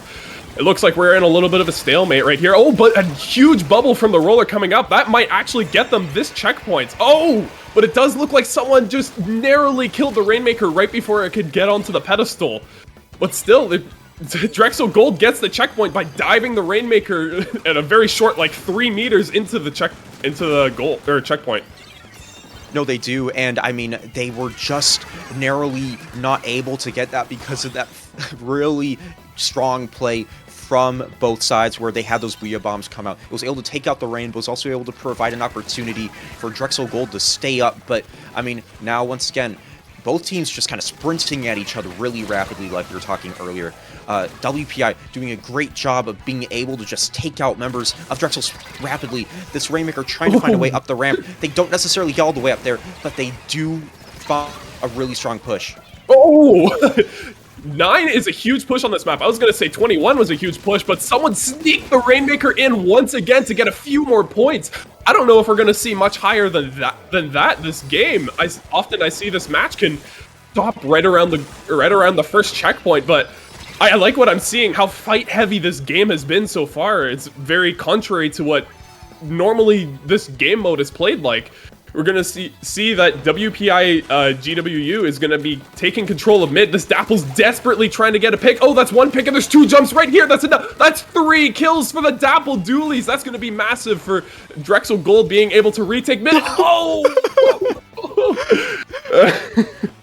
What an unfortunate drop-off by that Dapple. Some things just go too well for you. No, really. I mean, like, they clearly were trying to schmoove and grab that Rainmaker real quick, or at least, like, move it somewhere else, right? But unfortunately, the map had something else to say about that. Regardless, though, the members of Drexel kind of still trying to find a way to break their way into mid, but WPI opting to grab that Rainmaker and are probably taking advantage of the spot that it's been found in, right? I mean, when you kind of have them on the back foot like that, it's kind of living in these different left and right pits of the map. You don't have to do too much else when you have this sort of lead on the board. All you have to do is make sure you can hold control of that Rainmaker, even if the Rainmaker dies. If you can all, as a unit, right, make sure that Drexel can't grab that Rainmaker ever again, you're still going to be sitting happy. It does look like WPI GWU does have a lot of control here. Honestly, with a lead of 9, I don't blame them for sitting here and just controlling this court area. They're holding on to their specials. They have triple ink strikes ready. Honestly, probably 1 or 2 other specials close to being charged up as well. At this point, you just want to make sure the enemy team does not get your Rainmaker. Although with 6 seconds left on the Rainmaker timer, they might get Drexel Gold might get a chance to counterpush as they explode. Really love the timing there. You had Estro, but I mean, they don't even have to actually grab the Rainmaker either necessarily. We do see the members of WPI consistently staying up. Drexel trying to still find their footing to break in, this Hydra doing what they can, but unfortunately dropping at just the most unfortunate moment, allowing this bucket to get a pick, and that's going to be the first game in favor of WPI as we round out this very first map of our best of 3 set. I was pleasantly surprised when I saw how many fights were happening for a Rainmaker game. Normally, people try to play slow, you know, you're not trying to kill the Rainmaker, you're trying to use your bombs, your specials to slow down the Rainmaker as much as possible, because it can be difficult to push into it. But I loved how many fights I saw. I think we have a really good set on our hands if the rest of the games are going to continue to be like this. I completely agree there, Astro, and I mean, just how back and forth it was, even though WPI was able to find that really strong push around the middle of the match there, I think that both teams have a lot of strengths they can really hold down. I mean, we did see on the side of Drexel that Hydra doing a really great job of just maintaining space. We also saw the other shooter weapons on their team as well doing what they could to just get the picks they needed to break through. And I think what really we should be taking away from this match is how both teams utilized Booyah Bombs to catapult themselves forward. And we're heading on to Tower Control Mako Mart next. A lot of these weapons we saw in this particular match are probably going to remain relevant as we head into our upcoming match. Especially that Dapple Doolies. I know that 20 seconds into the previous match, that Dapple's already had Cooler out with 1/7 DP Cooler, which is ridiculous, and was already on the enemy team ramp taking fights. Like, that speed is incredible and is going to be really useful for tower control, rotating between the right and left sides as you're trying to push the tower and get people off of strong positions. And also those beacons. With a lot of ledges on this map, beacons can be really annoying to take care of if you place them in nooks and crannies all across the map. No, really, I agree with that. And those different nooks and crannies are going to be what allows the team to just maintain constant control of sections of the map that their opponents probably don't want them to. I mean, the beacon also reveals information on the map, right? So if the members of the team are able to kind of keep tabs on what's happening, maybe a beacon gets broken, they're able to be like, okay, this player's probably over here. We can take that information and then push into a separate section of the map and get control of it really rapidly. Those types of plays are going to be huge. And I think Absolutely. for both teams here, if they can just keep dynamics like that in mind, they can really end up being the shining winner of the game. Yeah. I'm interested to see if there's going to be any changes. I doubt there will be. Both of these comps seemed pretty comfortable for all of the players, and they seem like they'd be weapons that would be good on this map as well. I mean, yeah. We talked about I don't it really see earlier. anything changing. Yeah, like the Booyah Bomb, like, you can't complain about that. It's a really strong special in of itself. But, I mean, certain weapons like the Hydra, like, if the rest of Drexel is able to find a push that they need in order to break through and move forward, that Hydra is just going to completely deny a whole section of the map from the members of WPI. Although, on the other hand, if WPI is able to utilize their own strengths to just break through, that might not matter. And, I mean, they have quite a few different tools to ensure that happens with their backlist comp. Well, we're not seeing much changes from Drexel Gold, but we are seeing Crab Dread and a Carbon Deco from the side of WPI. Carbon, I think, notoriously is really good on this map, but also I've heard very difficult on this map, and already getting a kill. Already taking care of this right stack exactly where this Carbon wants to be. It looks like a lot of people down on the side of Drexel Gold just off camera, but this is a lot of space for WPI. This is a fantastic early push, and Carbon and Dapple's trading just off screen. Yeah, that little jump we saw at the very end as the camera started to pan away, that was so like funny. But I mean, being able to get a trade like that, that's honestly pretty huge when you're both in that predicament. It's like, oh my gosh, like, what are we gonna do now? And they were able to tie it out. So I mean, credit to them where credit's due. But WPI still marching forward, holding control of this tower. 3 down on the side of Drexel, leaving just the Hydra up, and the tower check now being broken through. We're at kind of that snowbally point of the map, Astro.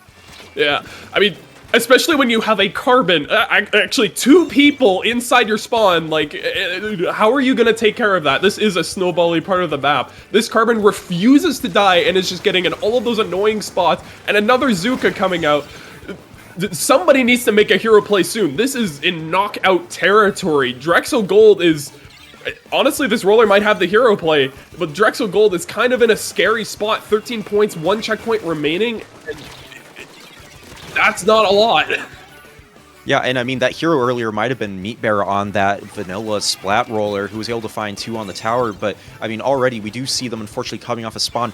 That's going to provide just a long enough window of time for the members of WPI to find that last check, just breaking through it barely, leaving a really dire position for Drexel Gold to try to find themselves out of. Fortunately, it looks like we're back into a neutral state, but still was really scary. A little bit of poop in the pants for a second there for Drexel Gold. But it does look like we're in a bit of a neutral state right now. Oh, people going down on WPI. We might actually have a push here on our hands for Drexel Gold, finally getting past mid. Let's see if they can pull off the same push down to 9 that that WPI was able to pull off.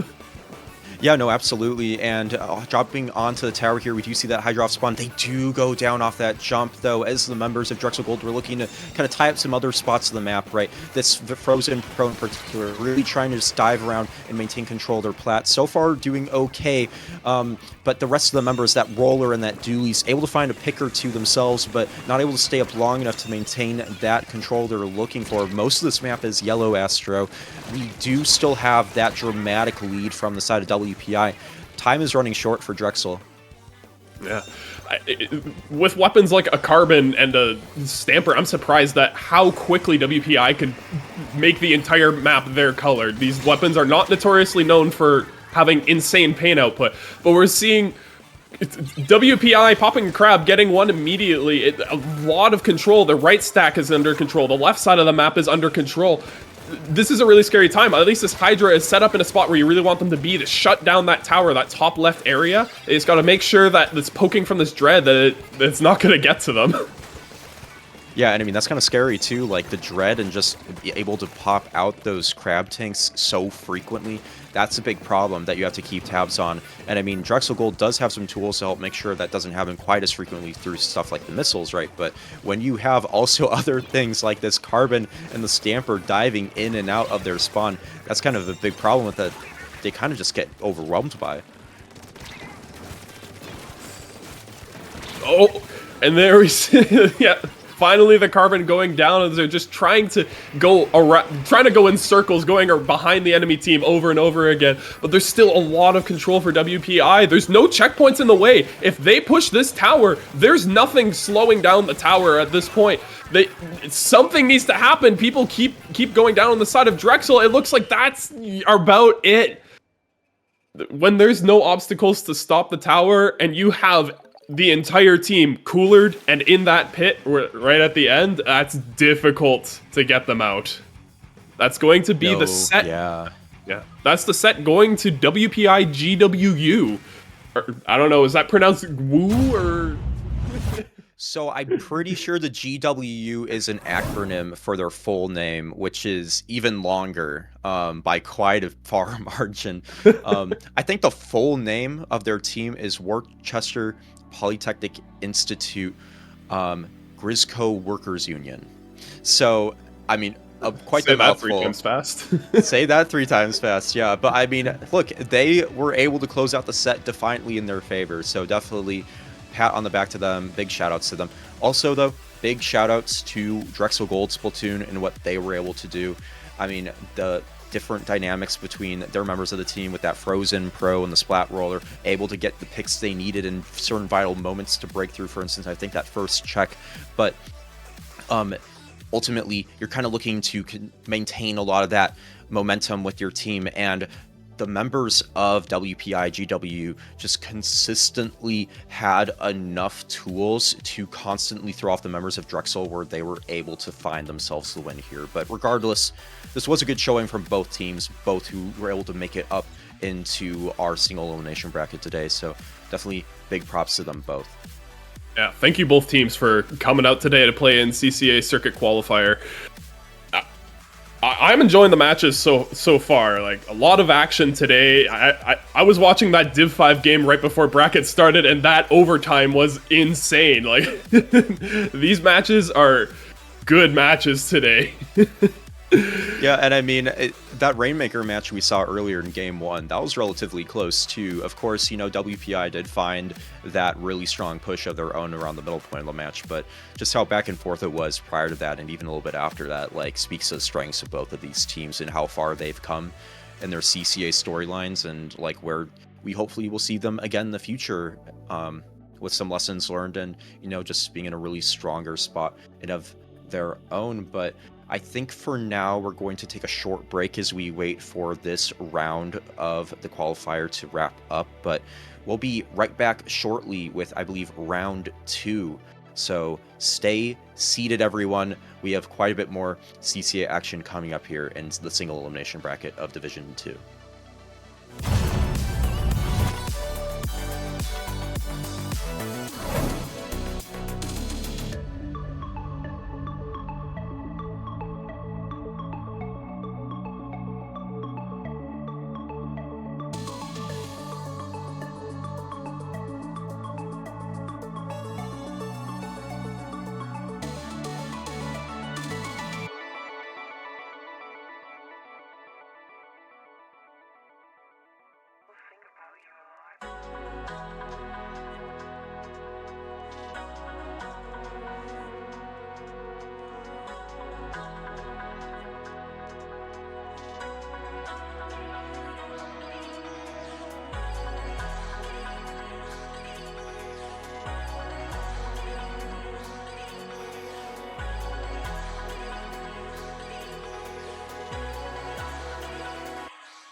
Welcome back. It's been 30 seconds since we last saw you, but welcome back to CCA Circuit Qualifier number 1. We're currently in Division 2. We're now in round 2 of the bracket portion, which is the quarterfinals, if I'm not mistaken.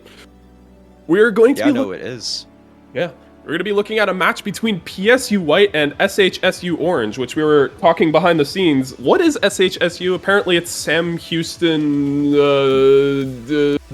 I need to look it up again. State University. There we go. Yeah, Sam Houston State University is going to be coming out here today. And they're going to be going up against PSU White. I mean, I'm sure plenty of us know the tales of PSU Blue, but there are plenty of other PSU teams, and one of them just so happens to be PSU White, a really strong group in of themselves as well. So I think we're going to have quite the tight set here today, Astrodorf. Yeah. I know one PSU member, PSU Arctan, known for some goofy choices in weapons, playing Big Swing and Undercover, at least when I was casting. From a sneak peek at a little player sheet I saw, did I see a player who plays Neosploosh and GooTuber on PSU White? Yeah, I think you are right about that, and it just so happens to be both of the GooTubers, I believe. So, I mean, definitely some unique choices there from their end, but if it works, right? Like, that's what it comes down to. Is your comp gonna answer the call when you kind of make those choices like that? And I'm sure PSU White does have that all already in mind, but we're gonna be kicking things off here right away. Astrodorf, let's see where these teams find us.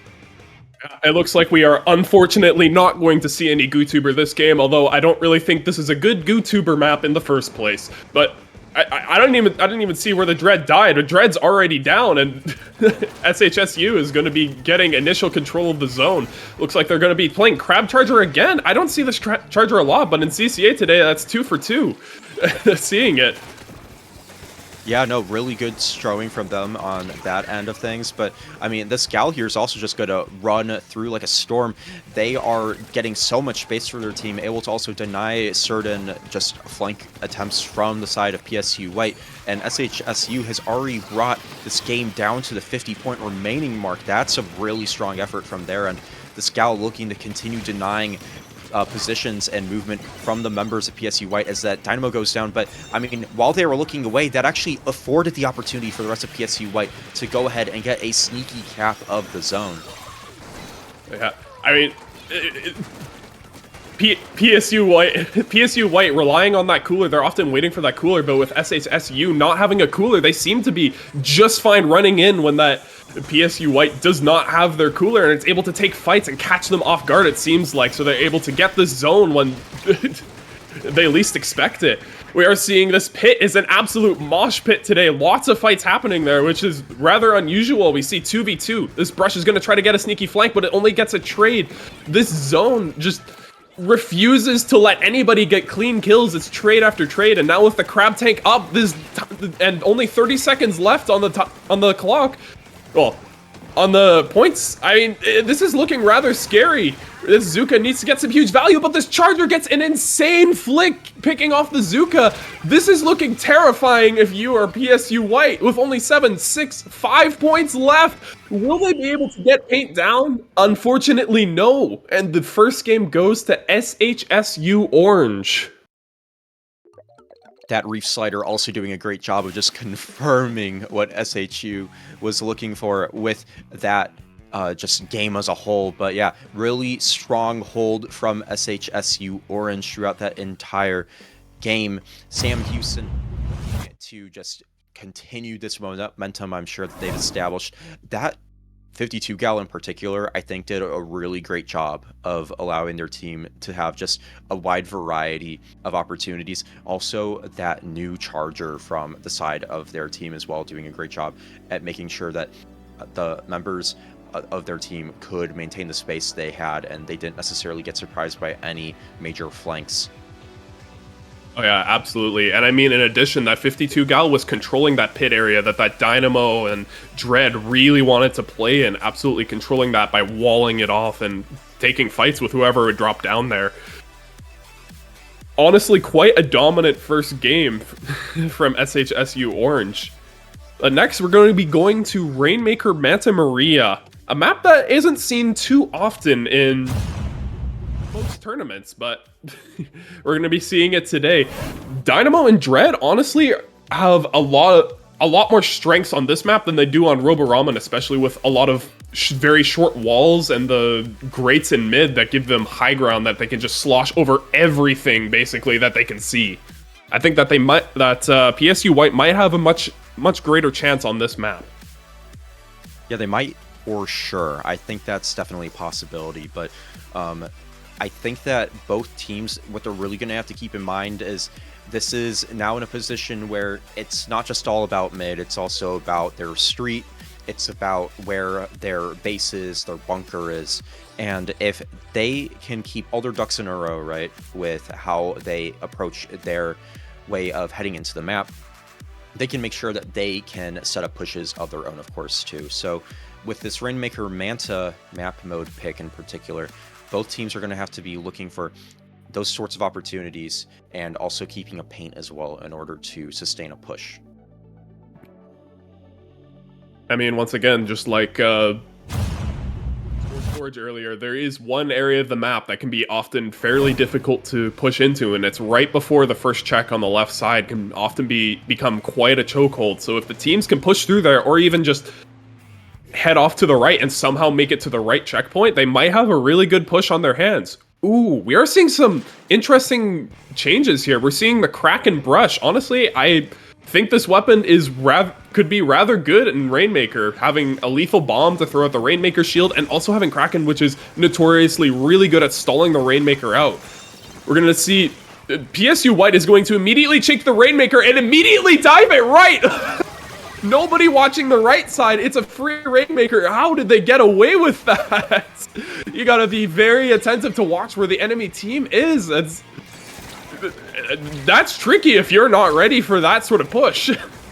Yeah, and I mean, I guess the members of Sam Houston weren't necessarily ready for that either, with this Rainmaker trying to just dive around, trying to avoid getting inevitably picked by the members of PSU White, who find that really strong pick of their own. Zuka out and available too for them. This might catapult them a bit further, but first off, they might have gotten that first initial check, but they have to make sure that they can actually move forward with it too. Both this shot and also the Dreadringer looking for that opportunity to break forward. Even though that there's been a few deaths on the side of PSU White, it seems like they have a large amount of control in mid, and as I say that, this Kraken's gonna cause a little bit of chaos, and let's see where mid state's at after that. But PSU White is taking fights, but they're still not losing much space for even the fights that they're losing, and this Tri-Slosher goes for a hero play and almost kills the Rainmaker, but not quite. That's gonna be first check both teams. Both teams gonna be right around the same points. And this Dreadringer gets a huge kill. Like, this area is going to become a mosh pit. Everyone trying to get this Rainmaker, trying to get a few points on the board, but it looks like PSU White is going to make sure that the Rainmaker is not going to be pushed any further. Yeah, they are able to jump it across this gap here for the cut, and although that will buy them a little bit of time and make sure that they don't quickly suffer a point lead loss, it is still not necessarily the most comfortable place you have that Rainmaker, especially when you have missiles and also that Wellstring constantly shooting at you. The Rainmaker does find their way up. They do sneak in a few more points, just enough to get themselves to lead a bit comfortably, and now we still see the majority of this map painted in the color of Sam Houston's team. Not what you want to see necessarily if you're on their side. Yeah. I mean, even with a lead of 55, you're not comfortable yet. If the other team gets into the pit, they can get a massive lead. Points very quickly fly off the board when you get the Rainmaker into the pit. But it looks like one picks up the Rainmaker, and the Rainmaker immediately gets shut down again in the bunker area. This Rainmaker has not left this corner of the map for like a minute, maybe two. Everybody is trying to get it out or get it in, but it quickly gets shut down as soon as anyone picks it up. It really does, Astro. And look, they once again are just going for another push. They dive it further, getting quite a few more points on the board, a little over 20, I believe. And I mean, that's not what you want to see if you're PSU White. You're trying to find a way to get this Rainmaker out of your corner here. You're trying to figure out a way to just make sure that the members of Sam Houston can't just keep diving forward like this Wellstring is, able to get the drop, able to get more points. Wow. And that's what it is. Like, even just dropping it from that ledge onto the floor, that's 10 points on the board. Like, that's how quickly the points could fall when you drop it into the pit. Hopefully, PSU White is able to shut down this push by catching some of these stealth jumps in. And it looks like they do. It looks like we can finally get the Rainmaker back to mid. We're 3.5 minutes into the game, and PSU White is finally going to get their second push. Yeah, it's been quite a bit, but I mean, hey, when at least we are kind of on our front foot now and we're looking for those opportunities forward. We do see quite a few members of Sam Houston down, but this Gal does have something to say about that, being a really strong contender here to stop the push, and they do. Now with the Wellstring in tow as well helping out, this is going to be Sam Houston's opportunity to make sure that this Rainmaker can't touch their side of the map again. Yeah. Something needs to happen in these last 50 seconds. I think that SHSU has enough time that they can just hold on to the Rainmaker for the rest of the game. Just barely enough time. So, yeah, there we go. The Rainmaker's down. That's the first thing that PSU White needed. And there's only the Flingza left alive. This Brush really needs to push this Flingza out of position. They really need to take this street area. The street area is difficult to take. Drop everyone in there. Get everyone on this job. We need to take this street. It's ours. No, really, and they do find that Flingza pick, Astro, really strong choice as well, but now the Rainmaker needs to have the opportunity to break forth. They do actually get up. They do find the lead, even. That's almost a KO. 6 points, yeah. Points drop so quickly when you get them into that pit, and SHSU completely baffled at how so close to the end of the game they could lose the lead, but now they have to panic, and they have to get the Rainmaker to the entire other side of the map, but the Brush gets a shark and quickly shuts down that Rainmaker. We're going to 1-1. We're going to game 3. Yeah, we are going to game 3. And I mean, Astro, I don't know about you, when we were in that overtime situation, we had the overhead cam, and that Brush just kind of slowly eased into the frame, right? Kind of hovering above that Rainmaker. I'm like, oh no. They don't know. It's the panic that happens. You panic, and all of a sudden you forget that there's a Brush that could be sharking on your plat. You forget those sorts of things. You forget to clear out stuff normally because you're panicking. Honestly, adrenaline on both teams is probably running really high. One mistake from the side of either team could cost them the next game. Both of them probably really want to move on in this bracket. This is a stressful situation to be in.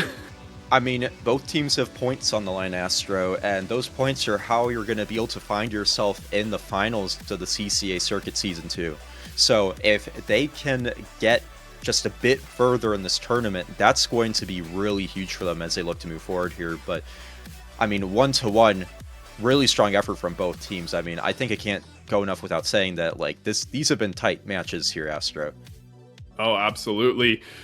But next up, we're going to be going to Tower Control on Hagglefish Market. Hagglefish, a map that we've already seen earlier in the tournament. Honestly, quite the fan favorite of a map. I'll lay it down. I hope we see a GooTuber. I know we haven't seen it yet. I want to see a GooTuber. No, I think this actually might be the opportunity we see something like that come out. The Charger on, I can't remember, I think it was Sam Houston had the Charger. The Charger from Sam Houston in that first match on Splat Stones Ramen was so strong against the members of PSU White. And if that GooTuber can come out and provide like maybe that window of opportunity for PSU White, like they might be able to find themselves in kind of having the upper foot, I would argue. You're thinking like maybe the GooTuber can throw some torpedoes to annoy the Charger, make them look away, throw some missiles to force them to move from their strong position, sort of thing. Yeah. I can see it. I can see it doing that. Although I don't trust that GooTuber is necessarily the best pick on this map. Someone can hope to see some goofy goobers sometime on the map. Goofy goobers, yeah. I mean, that's one way to put it. But I mean, I think like when you have that kind of strength as a player, right? And you like have a weapon you really plenty of players out there in the scene that run off meta weapons. When those players shine the brightest, it's typically on said weapons. So we'll see if it comes out here. Doesn't look like we're seeing it from the side of PSU White, although that Charger, a Firefin actually, is coming out from the side of Sam Houston now. Probably better than the camo charger that's the alternative. Having strikes is really strong on tower control, although it looks like we have a DC right away, so this match is probably going to be replayed if SHSU wants to replay the match. If they know the Konami code to end the match. There we go.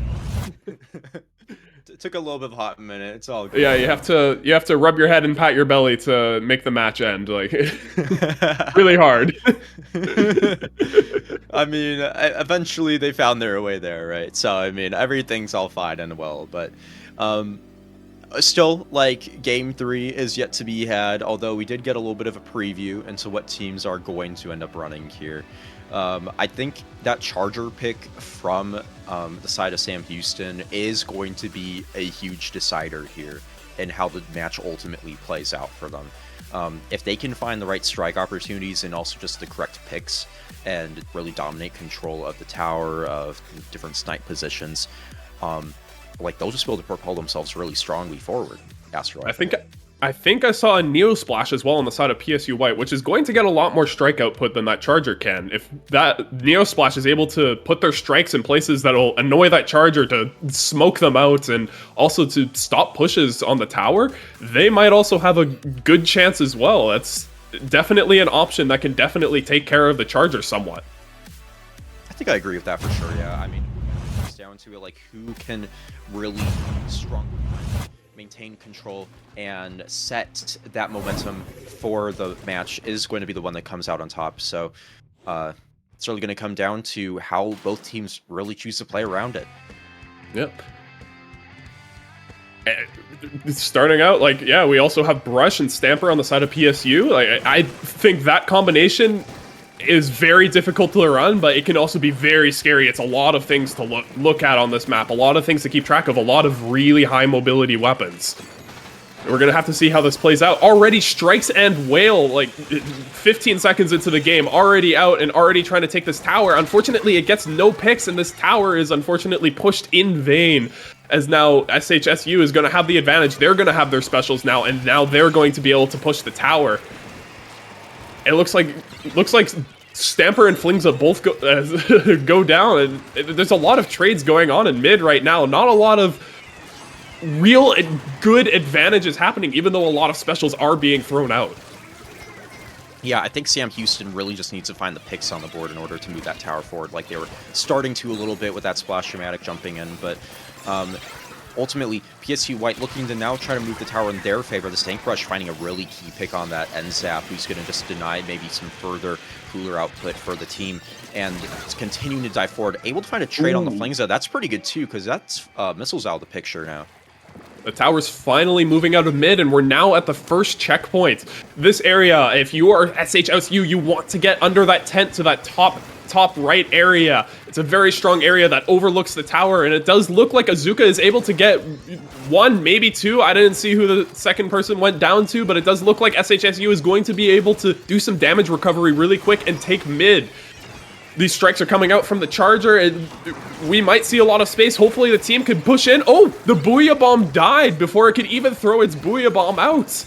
It died to the strikes. It looks like we're going to see some momentum from SHSU. Yeah, and I mean, we are seeing that. There actually might be someone behind the tower. Actually, it looks like there was an Ink Brush originally behind the tower. They did get splatted, though, most likely by that Zuka, so good effort from them on that part. But this Splatana doing a great job of moving up with the triple Ink Strike, able to just gain some space for the team, but there's still numbers down on the side of PSU White. Oh, that's 3 kills for the Zap. Honestly, what I thought was PSU White retaking the Zap, immediately turned around with getting 3 kills. A real masterclass in how to move around the map right there. And now SHSU is trying to get through this first checkpoint again, and they get through it, but a Splatana on the tower takes everyone down.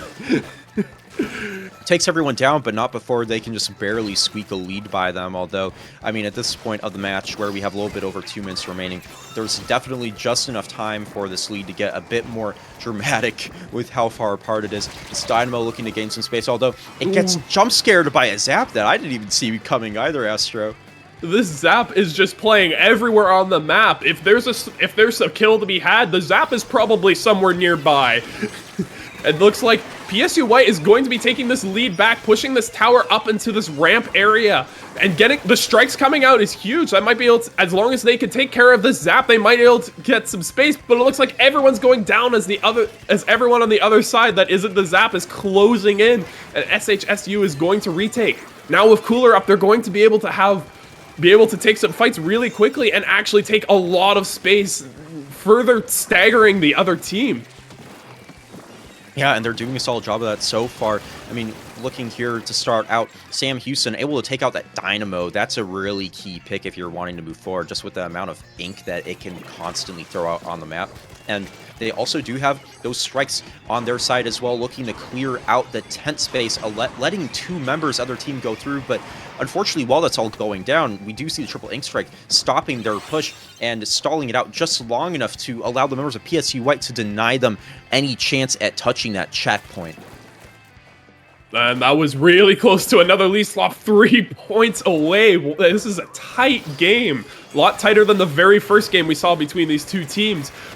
Adrenaline is running high between these two teams. Both want to win, and the score is so tight. There's only 30 seconds left.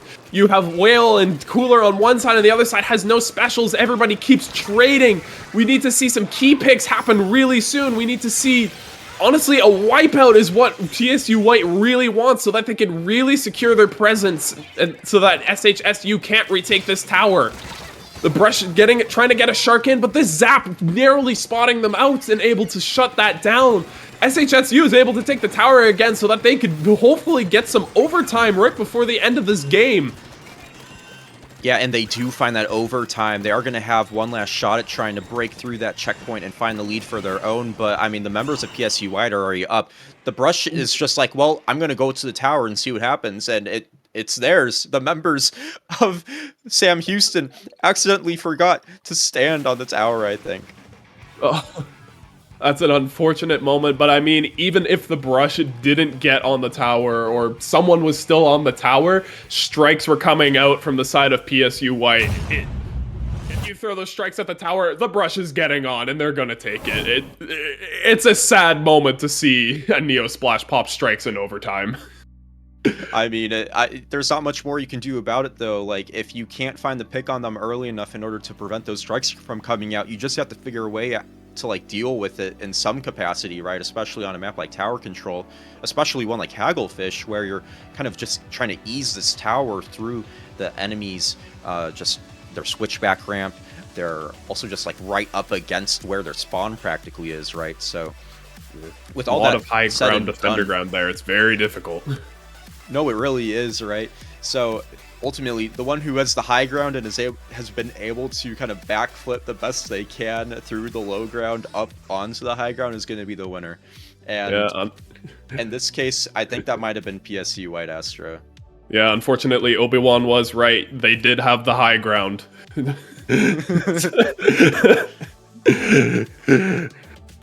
Oh, what a rush of a set. Another good set. Came down to the wire, quite literally. Hopefully next up, we're going to be having a match coming up very soon, and we're going to be taking a little bit of a break right before we get to that. So don't go anywhere. There's still more of the bracket to be had. We're going to be going to the semifinals next.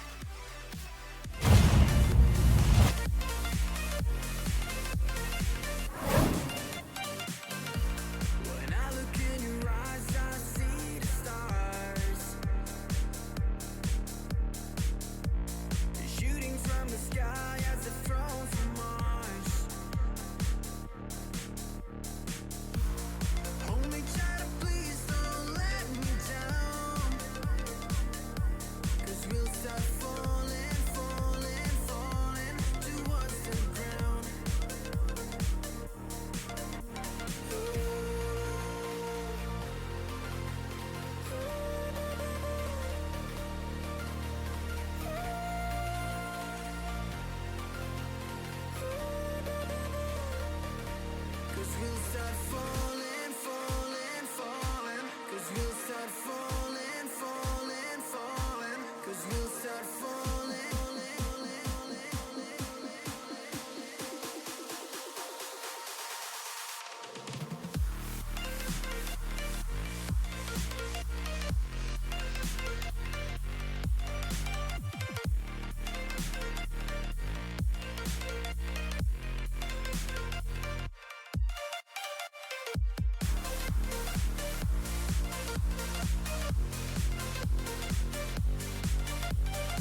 said we let it go, but we settled for the last. Couldn't let you want it though. Who am I to let you down? No. Who am I to let you down, down, down?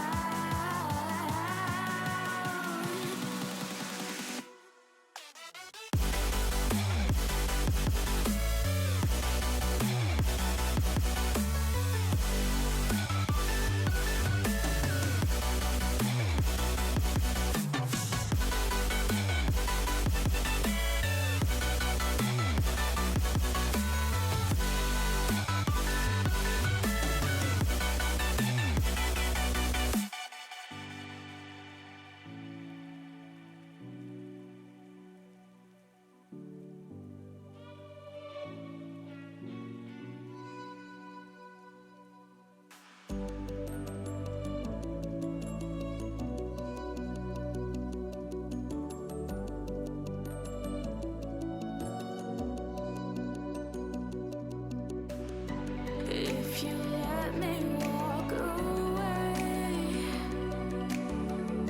maybe then we'd lose it all. No.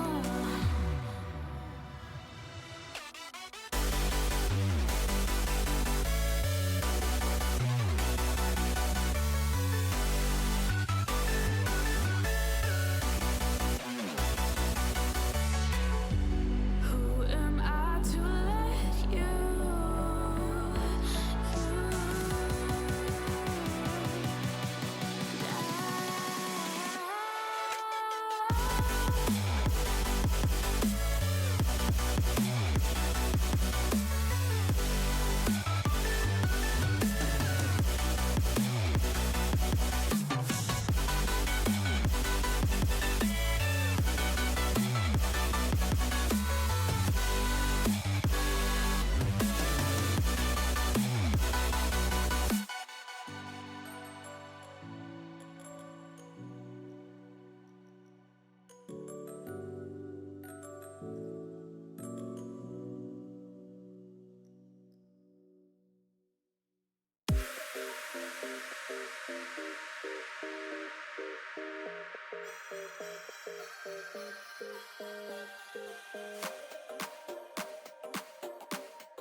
All right.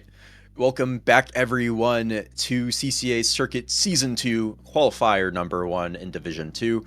We are going to be kicking off semifinals now already, and we have two kind of behemoths of teams, I would argue, Astrodorf, with Crab and Go going up against EaUCD Splatoon White. This is going to be a set for sure if the previous ones didn't have anything to say about it. Absolutely. I can't say that I know a lot about CCA teams, but I have heard of Crab and Go before, and have seen them tussle around in a few tournaments, if you know what I mean. Oh yeah, I mean, last year in the original, event of the CCA circuit, we did see Crab and Go dominate quite a bit, going up even a couple divisions between tournaments based on our previous format. But in this particular edition, we do see them here very close to grabbing that finals spot here in Division 2. But, on the other side of things, you also have EaUCD Splatoon White, another very strong team we see in CCA, typically hovering around that Division 2, Division 3 type typical division.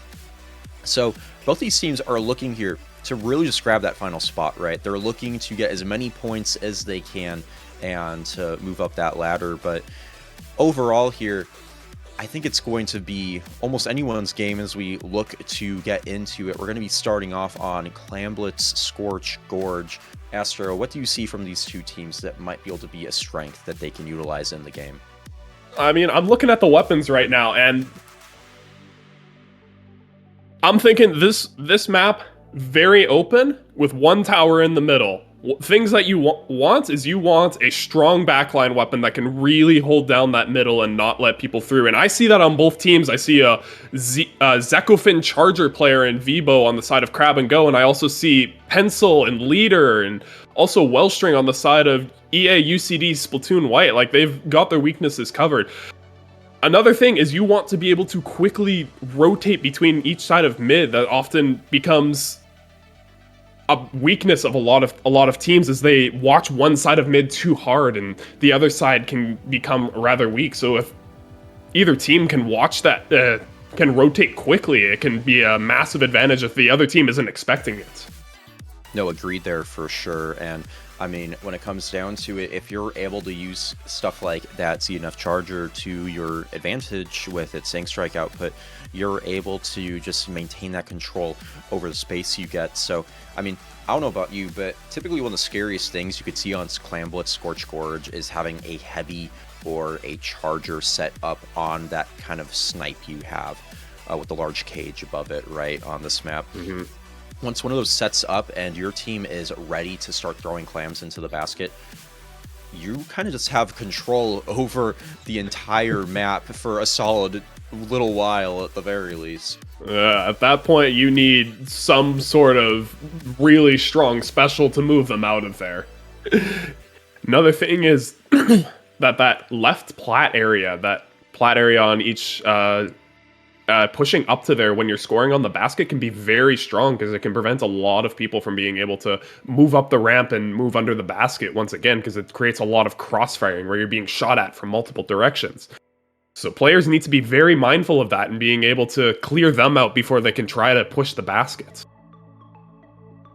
Yeah, absolutely. And looking into kind of what these teams both can pull off here, I'm kind of interested to see what maybe that roller player from the side of EaUCD Splatoon do about stuff like that, what even the potential wellstring we might see from their side could also do in order to help their team move forward and maintain space. Because when you have those certain sharking weapons and those opportunities to throw out objects around the map a lot more frequently, that might trip up your opponent and provide you the opportunity you need in order to bring.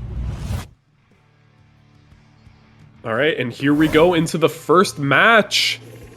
Let's see what we have. We're not going to be seeing a roller unless I'm looking at the wrong team. Yeah, we're not going to be seeing a splat roller at all, and not going to be seeing a Zekofin Charger at all either. Interesting. We're going to be seeing some weapons that really weren't expected. The Dynamo Bulbs, is it? I don't really remember completely what the Dynamo is. I just know it's the weapon without weaknesses, and we see a tent. Quite an interesting comp that I haven't really seen before. Yeah, that new Dynamo with the Killer Whale is definitely going to be able to output quite a bit of pressure if it can get away with it for sure. They're looking to take control of this left street, dipping in and out, being a little bit unpredictable, having the members of Crab & Go on their toes, but now Crab & Go has the majority of map under their control. That Dewey's even going down. Specials even being ready for the go from Crab & Go. One player left remaining on the map for EaUCD Splatoon White. This is their opportunity to get points on the board with that bubble. Yeah, a lot of clams between the two players that were left alive and did push the basket. Honestly, being able between them to get an okay push down to 71. But EaUCD Splatoon very quickly moving underneath the basket and getting a wipeout, being able to take mid that quickly and that freely is massive. In fact, even under the basket before Crab & Go can get to their own basket. It's quite a lot of space and quite greedy to take that much space. Unfortunately, two specials getting cancelled. You're losing two specials on the side of EaUCD Splatoon. With that, Crab & Go is going to be taking a lot of space. This shot is getting a lot of work done in this retake and unfortunately going down to a Killer Whale. Yeah, and that Dynamo kind of being a big playmaker so far from the members of EaUCD Splatoon White, able to find some key picks and get some space really quick. But, I mean, when they go down, they still do have the members of their team to help out with getting some momentum forward, with that Dewey's helping get a really strong splashdown. Although this Nautilus here from the side of Crab & Go is looking to completely shut down a lot of that momentum and use its strong main weapon and its ability to dip and dive all around the map to its advantage. Yeah, we're going to see a Zipcaster coming out from Luna, hoping to get some really nice picks, or even just causing us some distraction, but it doesn't look like a lot of space has gotten off of that distraction, although the Luna did survive. But this court area is going to be taken, taken by one player. Unfortunately, it looks like everyone else is getting chased out. This decab is doing a lot of work to keep them out of their court area to retake that. Really, Crab and Go is just saying, no, they don't want you there. Don't want you there. And now they're going to retake mid. And even the Nautilus is going to be taking this basket area. And also getting a score as well. I mean, they do find that score. They do throw a few more clams in. And they do have some friends along the way to help make sure this score keeps getting bigger and bigger for them. EaUCD Splatoon White trying to find a way to break in. That 10 shield does pop out. It does start to make its way towards the basket, but the different tools that Crab and Go has, like that Nautilus, is able to grind that tent down slow just enough to let them maintain their momentum they have on the board. Although this Luna looking to try to stop members of Crab and Go fails. It doesn't find the picks they need, and Crab and Go is so close to a KO here. I bet they can taste it.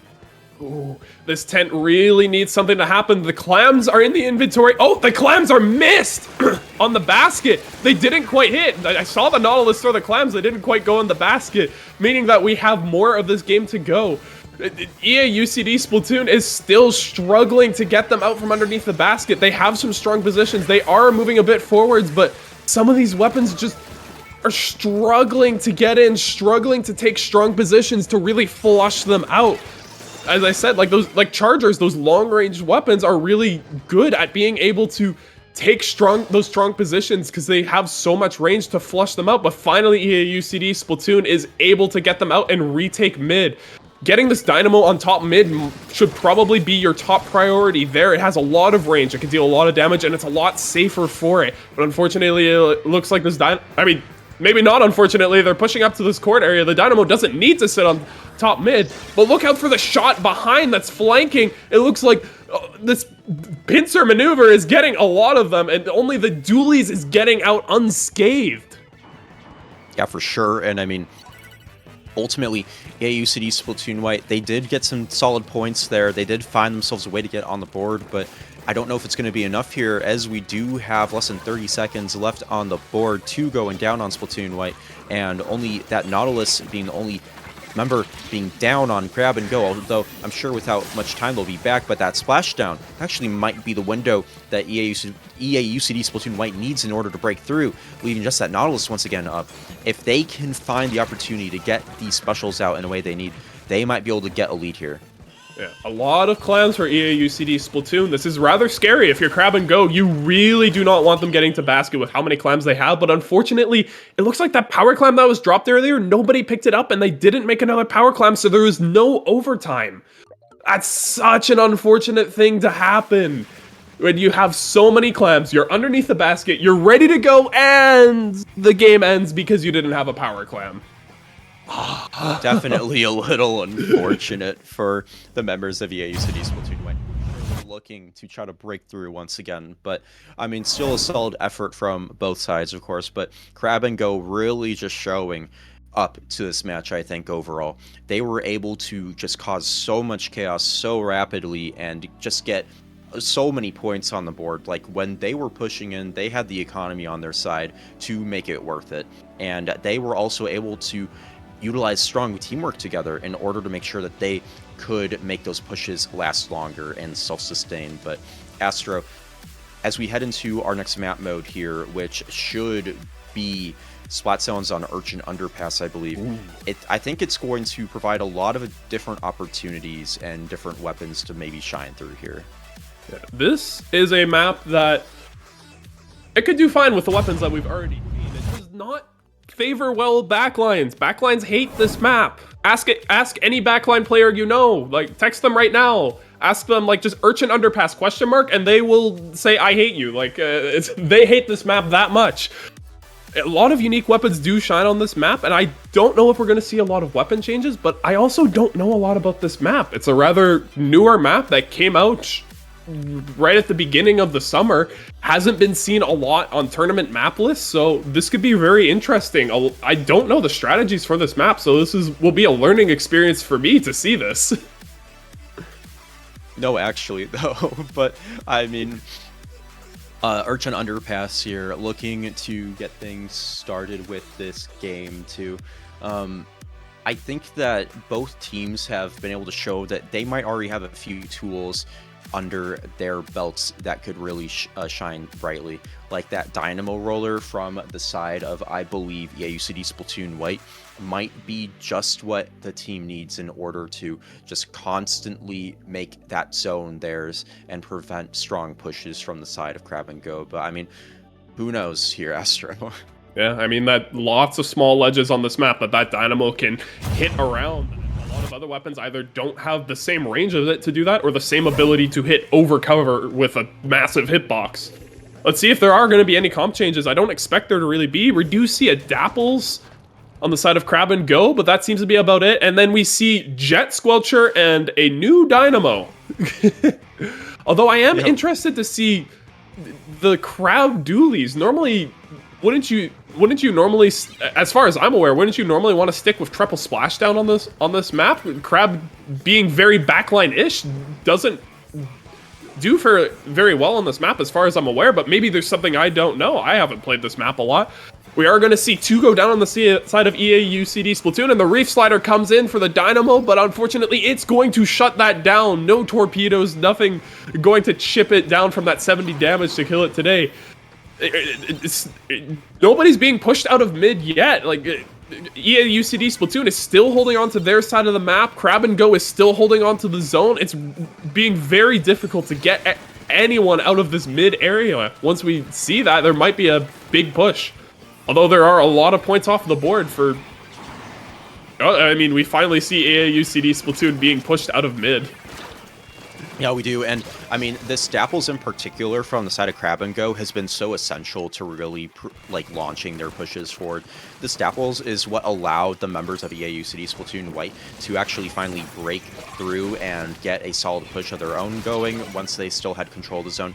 And so far, we actually haven't really seen EaUCD Splatoon White actually maintain control of the zone since the very beginning of the match. They're still looking for an opportunity to break in that Crab tank, looking to maybe make that happen.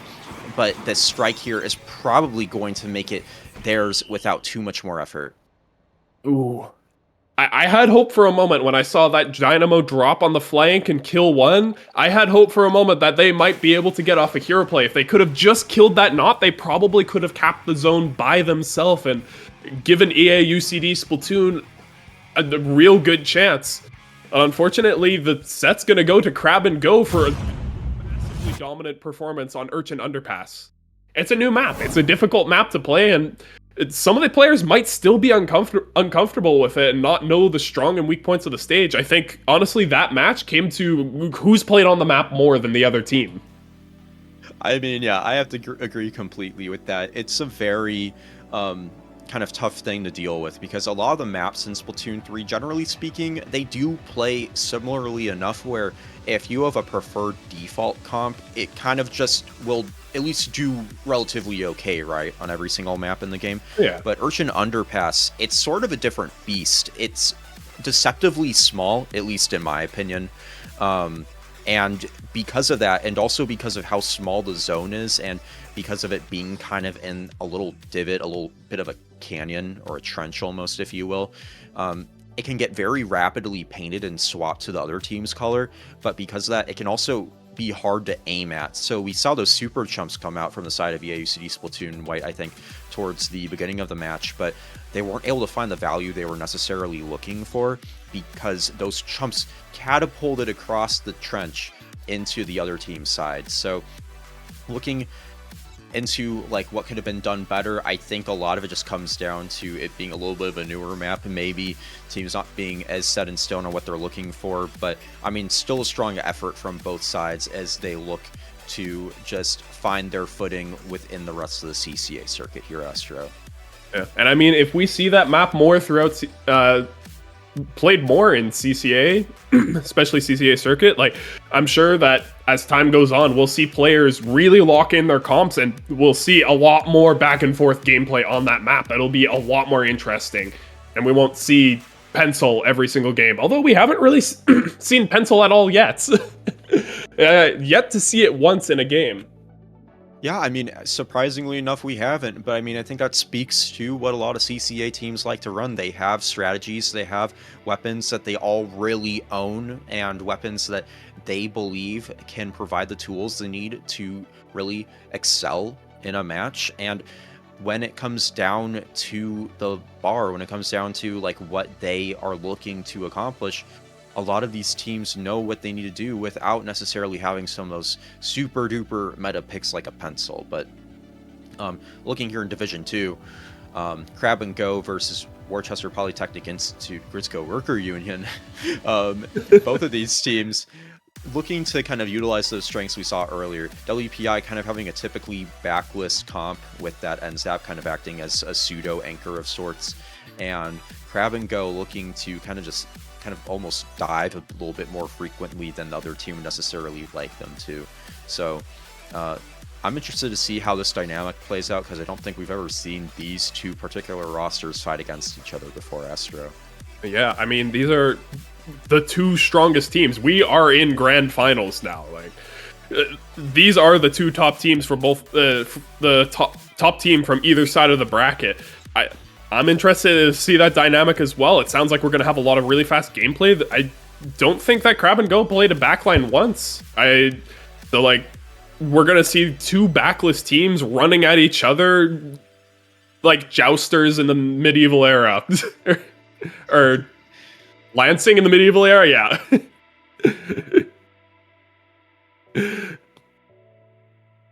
No, really, yeah, for sure. And I mean, looking here at what both teams can expect to play on, we're actually going to be starting out on Tower Control Inkblot for this finals best of 5.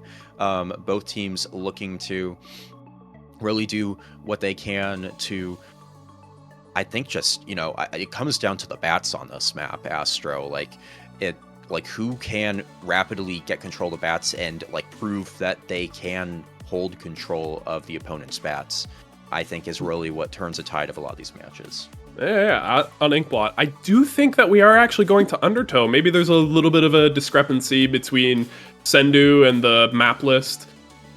But I'm seeing that we're going to Undertow Tower Control. I think that might have been a little bit of a hiccup on the side of Sendu, unfortunately, due to some of the one of the two difficulties we ran into earlier. But yes, it will be Inkblot here. Okay.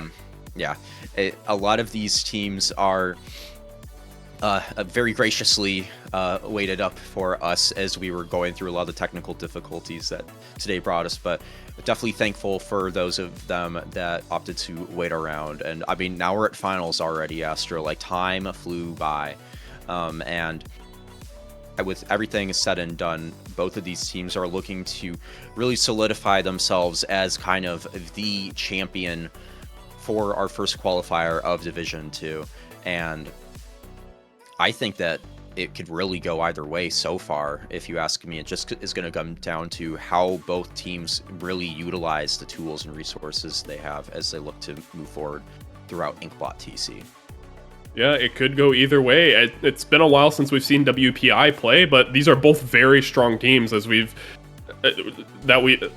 seen. I am interested to see this go down. Inkblot, honestly, it often becomes a very much of a knowledge check of a map. Do you know how to push into that bats area? Do you know like how important it is and how important it is to just never leave that area? If the teams can understand that and they can properly push into that area and they can play patient on that left side of the map as well. If you can't force your way into bats, to play patient and just wait for the enemy team to either make a mistake or for you to have a big enough advantage that you can force your way through. No, completely agree there. Being able to force your way through is going to be really important here for both teams. I do think either of them could come out winning. Like, these are like, obviously it's finals, right? We are in finals. Yeah. Both of these teams really have dominated their sides of the bracket and have shown that they have what it takes to end up here, of course. But looking here at both teams, I do think certain tools like the sword from Disclo or perhaps even that ZNF charger from Ico on the side of Crab and Go, like those different sorts of weapons are going to be some of the big key playmakers. And how they opt to really utilize their strengths, how the team opts to play off of them is going to determine where this set ultimately finds itself at. We haven't seen Ico pull out any backline weapon yet. I think we've just seen them on Gold Knot so far, so I don't know, maybe on tower control here, where a map where something like a Zekofin Charger would be very strong with strikes, and even being able to, the fact that it's just a Charger, how dangerous it is. If it can see the tower, you're in danger. Let's see if they're going to switch off of Gold Knot, or if they just feel like they're playing really well on Knot today, because we've seen them make some hero plays on Knot today, so they might just stick with it for the rest of the tournament. And here we go. And we're still going to see Gold Knot from Ico, and we are going to see a Charger from the side of WPI. We're going to see the Crab Charger. Seeing a lot of that today. Is this like the 4th or 5th game that we've seen of that? Yeah, no, I mean, I don't know if we have, but it's been a hot minute to say the least, Astro. But looking here to start off the match, we do see WPI already very defiantly pushing forward. This Nautilus just owning control of the tower. I mean, that beam that the Nautilus can output can be so lethal. But I mean, on the other hand of things, Crab and Go, that Splat Charger camo, with the help of the Stamper, is able to stall out that tower just a little bit for the rest of the team to try to get up. Yeah, I mean, this is kind of the advantage of not having a cooler on your team. You can just, as soon as the game says go on your screen, you can just go. You can push the tower. You can start your fights. You don't need to wait for anything. And WPI is taking massive advantage of that. Unfortunately, a lot of them are going down as they're trying to force this tower. I think they might be trying to force it a little bit too much. They're desperately trying to get as big as a lead as possible. They do not want Crab and Go to go back to mid, but it does look like they are respawning fast enough and somehow getting their specials that they could keep jumping in, but unfortunately they wipe out, and now mid is going to be going to Crab and Go, who's going to have their cooler soon, and they're going to be able to get their big push. Yeah, and I think that they might have an opportunity here to make it happen. They do have a few specials on hand to make sure that they can maybe launch it forward a bit quicker. But just as I say that, Astro, the members of Crab and Go do go down as they try to get that tower past mid, ultimately not even scoring any points on the board. But this is going to be WPI's opportunity to just keep getting this tower forward. We are kind of at a snowball-y point of the map where that second check has been broken through, and all they have to do is sit on it for just long enough up to that last check to be in a very dangerous position for Crab and Go. Yeah, everybody's staggering on the side of Crab and Go. Like, this is where WPI wanted to be, but then they wipe out. They're pushing a little bit too far. That shot trying to push into the spawn where everyone has spawn armor. That's a little bit too greedy for my taste. But now, Crab and Go might finally be able to get the tower past mid. They have a hard hold on mid right now. Everything is blue. You just need to be careful not to die to a bomb, not to make any silly mistakes. And we see 2 go down to the shot. And now everyone else is going to be dived. There goes down the Stamper. It's just the Charger trying to give jumps into everyone else. And there goes the Charger as well. This is not a good place to be in. It looks like WPI already back in the bats. They're feeling back at home. They're going camping here. They just never want to leave. No, they really don't, and I think that's been a big strength of theirs as we talked about heading into this match, what both teams will have to try to accomplish in order to make a push last long. And also, just this Nautilus, once again, they keep doing a fantastic job of holding down this tower, making sure that they can just even hold control of it. Like, it doesn't matter if you're even pushing points at this point. If you're able to just make it be where you need it to be, that's going to be a huge win for your team. And they aren't necessarily scoring points right now, but they do have it on Crab and Go's plat. Crab and Go is a little bit on the back foot right now. This Nautilus is finding a few picks with the help of the T-Tech. They just have to keep what they're doing right now up and running, and they'll be golden. Yeah, honestly, if you just keep this Nautilus where it's been for like the past 30 seconds. Oh, and unfortunately getting splashdown canceled by a suction bomb. That's not something you see very often, and everyone else goes down in suit. Crab and Go is going to take mid again. Maybe this time you have your cooler when you're retaking mid. You have your specials up. You're popping your specials. Maybe now they can get their big push that they've been hoping for. Maybe this Knot can go down here. The Zap is under the plat. You're in a good spot, but the Nautilus is not going to let them be quite in range to be able to deal enough damage. It looks like WPI, though, is going to take advantage of watching the right a little bit too much, and everyone's going to dive left and just pick them off one by one. WPI is not giving them a lot of time to push, are they? They are very quickly finding those places that their formation is weak and very quickly picking them off one by one. But as I say this, that's the fastest that WPI has been wiped all game. It really has been, but still, look at that map overhead from a few seconds ago. Most of the map color was still in the color of WPI. They are going to have to find some key picks. Dying to that Tech, not necessarily what you want to see at this point. Tech taking control of the tower, sharking this plat here with the help of the pressure from the bucket. Able to find 2 picks with the help of the bucket. That's huge when you have 15 seconds left on the clock. And now it's going to come down to who can just get control of this tower once again. And that's going to be WPI right now as they look to close out this first game.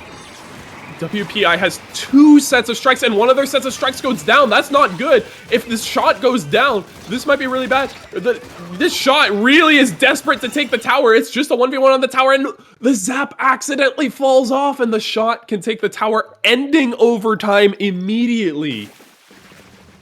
When I saw 2 sets of strikes... When I saw 2 sets of strikes on the side of WPI, I thought they were going to sit back and relax. You have 2 sets of strikes, like... Even if one of your sets of strikes dies, like, the other one could just throw them at tower and can end the game immediately. But no, I respect them that they continued to fight even though they had a guaranteed win. They continued to fight and they wanted to push further. Yeah, no, absolutely. A little bit of a small correction there for the sake of it. Crab and Go actually did get the win there. The colors were swapped, so, you know, a little bit of a production mistake, but it is all good. So Crab and Go, I mean, just, you know, swap our words throughout that set with Crab and Go and WPI. Crab and Go doing a really great job of maintaining control throughout that entire match. And, I mean, we did see WPI ultimately get some points on the board to start it off, but still really good showing from both teams. As we look to head into our next map mode, which is supposed to be Clam Blitz on Museum, I believe. Yep, Clam Blitz Museum. This map might favor better for WPI. I think Crab and Go was really good at spotting which side of the map that WPI was kind of their formation was a bit weaker, and they were able to attack that side of the map very aggressively. But Clam Blitz on Museum is a bit more linear. Sure, there's a block jump by the basket, there's a ramp that you can do. You can do a jump from mid to get onto plat. But all in all, it's usually fairly a bit more linear than Inkblot is, and WPI might feel a lot more comfortable with that sort of thing, having much simpler formations that allow their strong weapons and their cooler and their tacticooler and those sorts of fights to go a lot better. No, agreed for sure there, and I think if they're able to like find that momentum with stuff like the ink strikes for something like Clam Blitz, they'll be able to accomplish what they need to in order to just sustain a long push. We've seen both of these teams overall dominate pretty strongly in Clam Blitz, I think, so far throughout this tournament. So it really just is going to come down to who can just sustain a push the longest. And I mean, if based on going on that last match, like we take notes on that, I think Crab and Go potentially might be heading in with potentially. It's 1-0. I think that definitely is a little bit of a lead here. We're going to see this carbon stamper comp that we've seen from the side of WPI before. It's a very scary comp with a lot of one-shots on it, a lot of very strong weapons that can kill you very quickly, and a lot of very high mobility. This is going to be difficult for Crab and Go to deal with, especially when they have Tacticooler. Does look like the carbon is going to go down trying to go for easy picks, but this stamper is going to get, that's 2 down on the side of Crab and Go. They need to move fast, take this plat, but unfortunately the stamper goes down. I think that was a shot that got him. The cooler's up, so like honestly there's not a lot to lose from WPI. They're probably going to want to be pushing this while the enemy team doesn't have cooler at all, and that's 1 kill for the zap inside of the bubble. 2 go down on the side of WPI. There's a lot of kills going on, but not a lot of ground being made.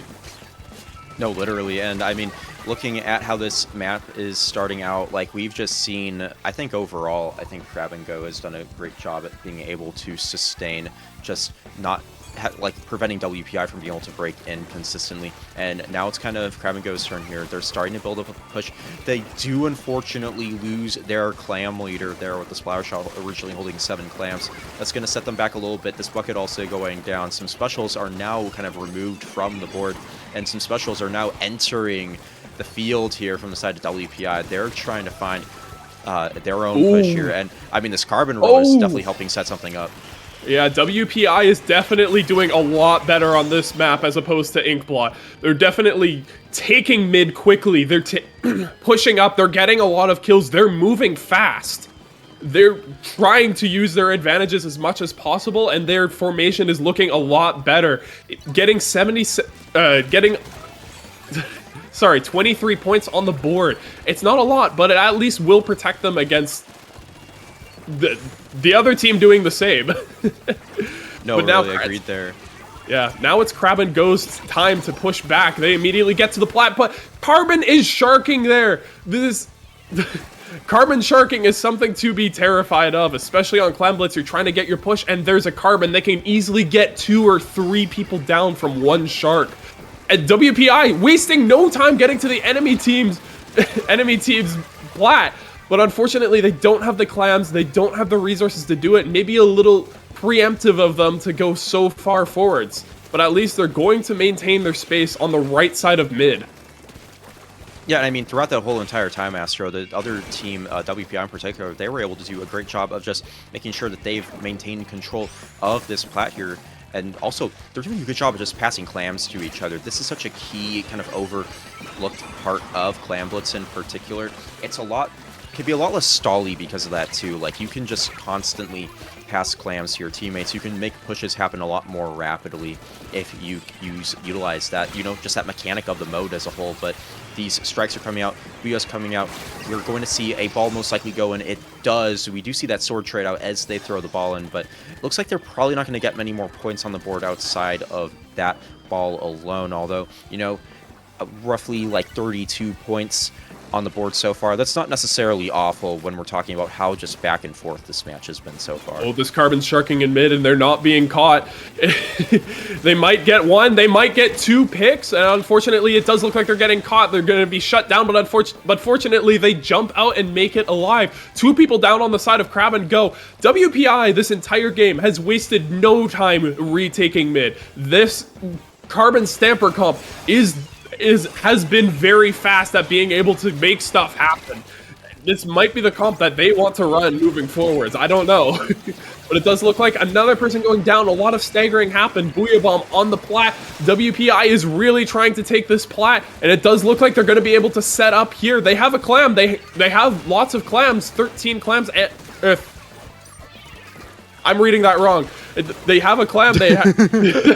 They have a power climb, but it does look like they're slowly going down one by one. Hopefully they can still keep control of mid and get those jumps in so that they can try pushing again very soon. I mean, I'm really happy that we're also taking a look at the Stamper play in particular, because I think it just really well illustrates how WPI has done such a good job at, like, not necessarily committing to a push, but constantly kind of having a threat of a push. Like it could happen at any moment. And Crab and Go definitely need to take note of that. With 2 balls, with 2 super clams on the board here for the members at WPI, they are in a really strong position to make anything happen. 2 players also down from the side of Crab and Go. Now 3, leaving just that T-Tech up. All they have to do is find a ball score here and they can end it. But that's actually not going to matter because it turns out Crab and Go didn't have a super clam of their own. And that's going to be setting our finals bracket match here at a 1-to-1 state. We had a massacre of a first game very overwhelmingly in Crab and Go's favor, and then the second game was completely the other side of the map. WPI absolutely dominating that game.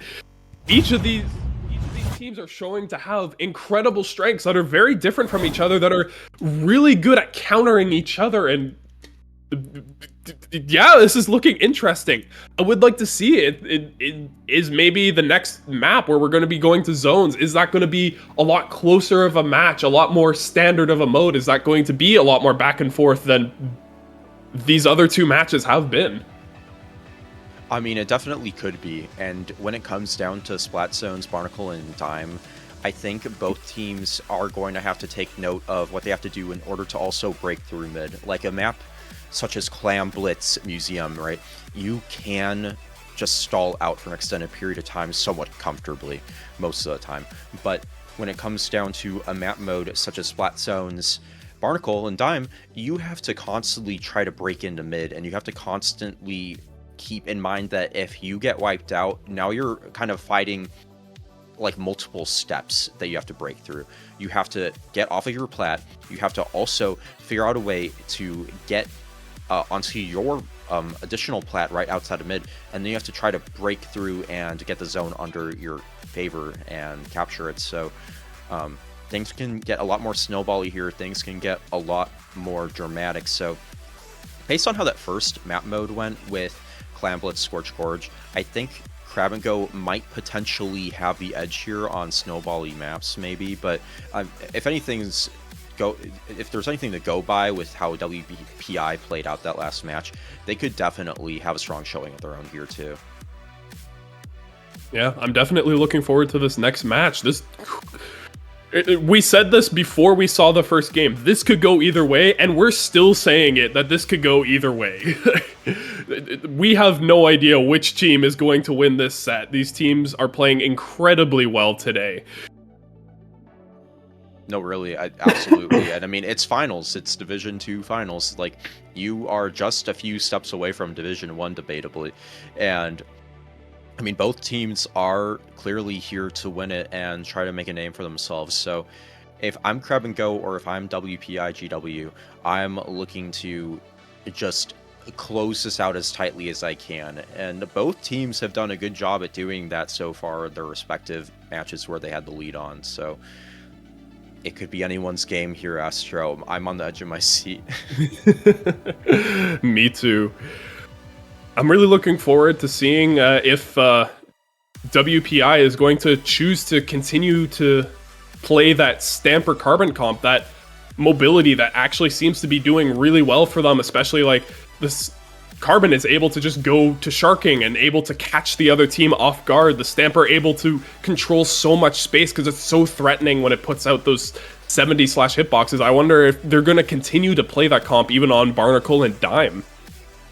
And it actually does play fairly well off the Carbon Roller too, like you were highlighting with its Burst Bomb as well. So if they can just kind of find those opportunities to team up, they can shut down players who might be about to pop a special. They can shut down players who are trying to really guard an objective, in this case flat zones, right? So if they play for the picks they need, I think WPI could definitely still find opportunities to shut down what I'm sure Crab and Go is trying to cook up here. Yeah, let's see if Crab and Go has anything up their sleeve to change things up, mix the pot, so to say, you know, subvert our expectations. I'm sure we haven't seen all these teams have to offer yet. Maybe Crab and Go has a different team comp that they want to pull out to really counter the sort of high speed comp that we've seen from WPI, or maybe they have some sort of strategy in mind to really shut it down on this map. I mean, maybe all it'll take is a crab from Crab and Go, you know. It's in the name. It's in the name. Like, if they run a quad crab, like, you know, I guess more respect to you if we want to play like the very beginning of Splatoon 3, maybe, but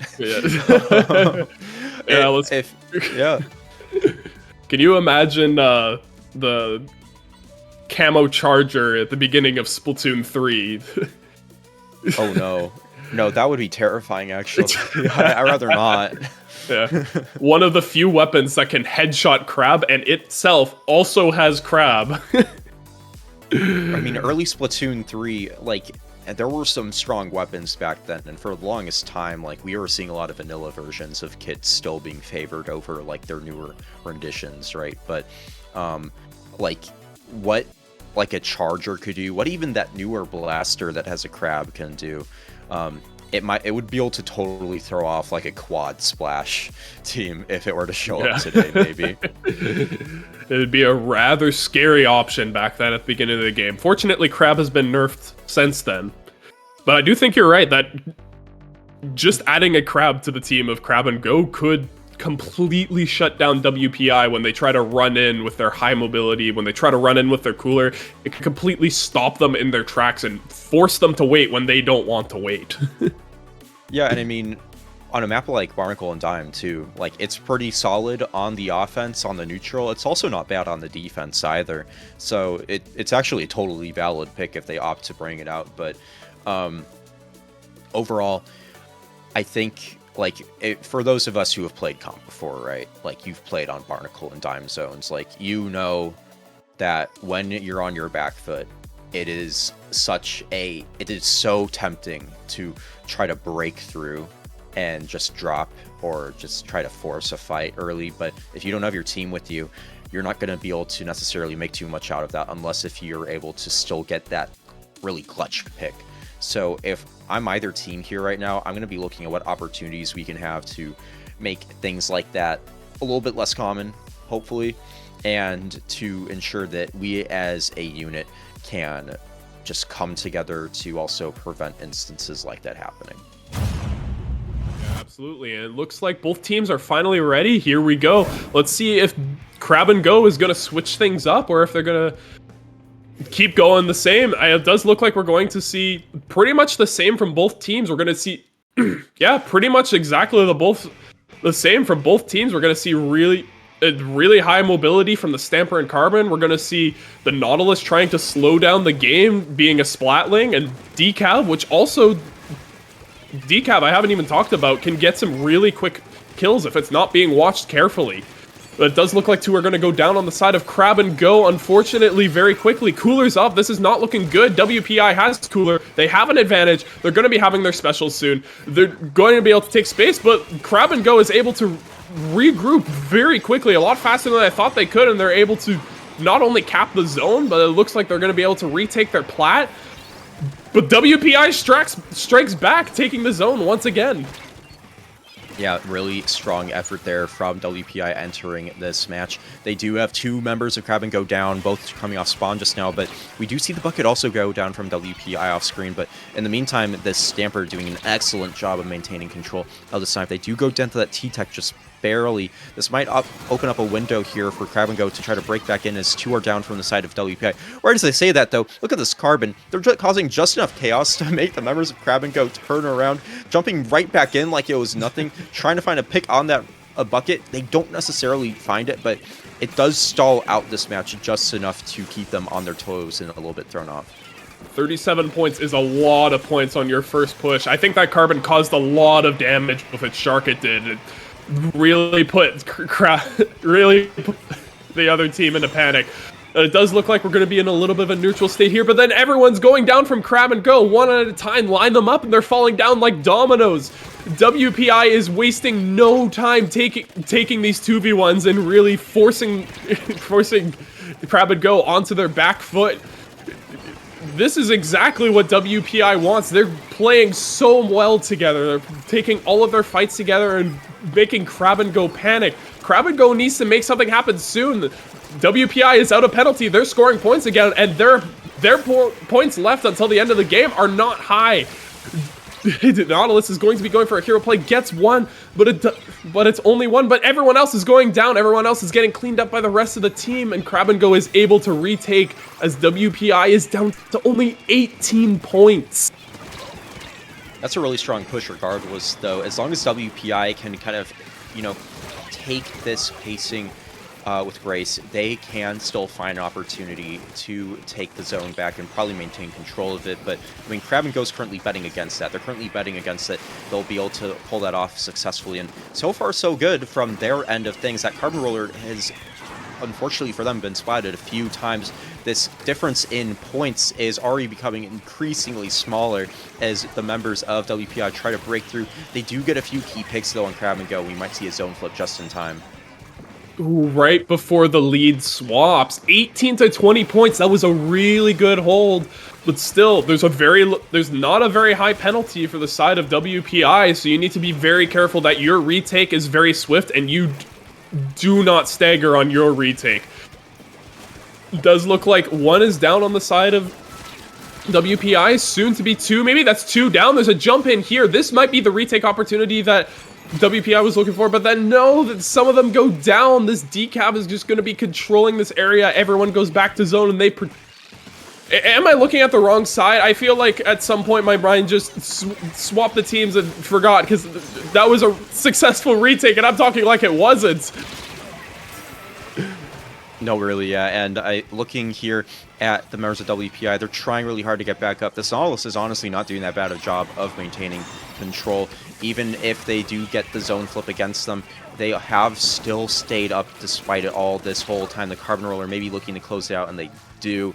Now they're kind of on the forefront. They're looking to put their best foot forward. And, I mean, we've seen both sides like have a lot of highlights throughout this match. Like, it really goes without saying with how tight it's been. This is the first time this whole set we've seen it go this back and forth, and I mean, look, we have the decaf here. They're trying to find a pick. As a team, they're able to take out that Carbon Roller. That's a really key pick here against WPI, who's constantly looking to shark around. They do trade out against that bucket. That's no more strikes on the side of Crab and Go that can be built for a little while. And I mean, this lead might be gone before we know it, Astro. Yeah, there's only 16 seconds left in the game, and that's plenty enough time for Crab and Go to take the lead in that time. The penalty is in the gutter. Like, anything could happen. WPI needs to move now. The game's almost over, and the lead is going to swap just now. But right before it happens, 1 point left. The WPI retakes and does not let Crab and Go get that lead. How close can that get? It was so back and forth. We've seen it was down to 18 to 20 points, and then it's down to 12 to 11. Like, it doesn't get much closer than that. It doesn't really. I mean, and it's kind of like sad also, you know, for like the members of Crab and Go too, because they really fought hard for that to go in their favor. But I mean, WPI just had a leg up on them when it came down to it. When you have strikes out on a zone like Barnacle and Dime, it's, if you can't prevent those strikes from going out, or at least if you can't paint over them as a collective, you're going to have to say goodbye to that zone. So ultimately, that map mode going in favor of WPI GWU by the skin of their teeth. But I mean, the set isn't over. It is a best of 5. We do have a game 4 we're about to see, and it still could be anyone's game based on how we've been seeing these teams play, Astro. Yeah. In a different universe, that game could have gone to Crab and Go, but not today. Not today, unfortunately. Next up, we're going to be going to Rainmaker, and I'm not even sure if this map I'm seeing is correct, Oma. Are we going to Mincemeat Metalworks?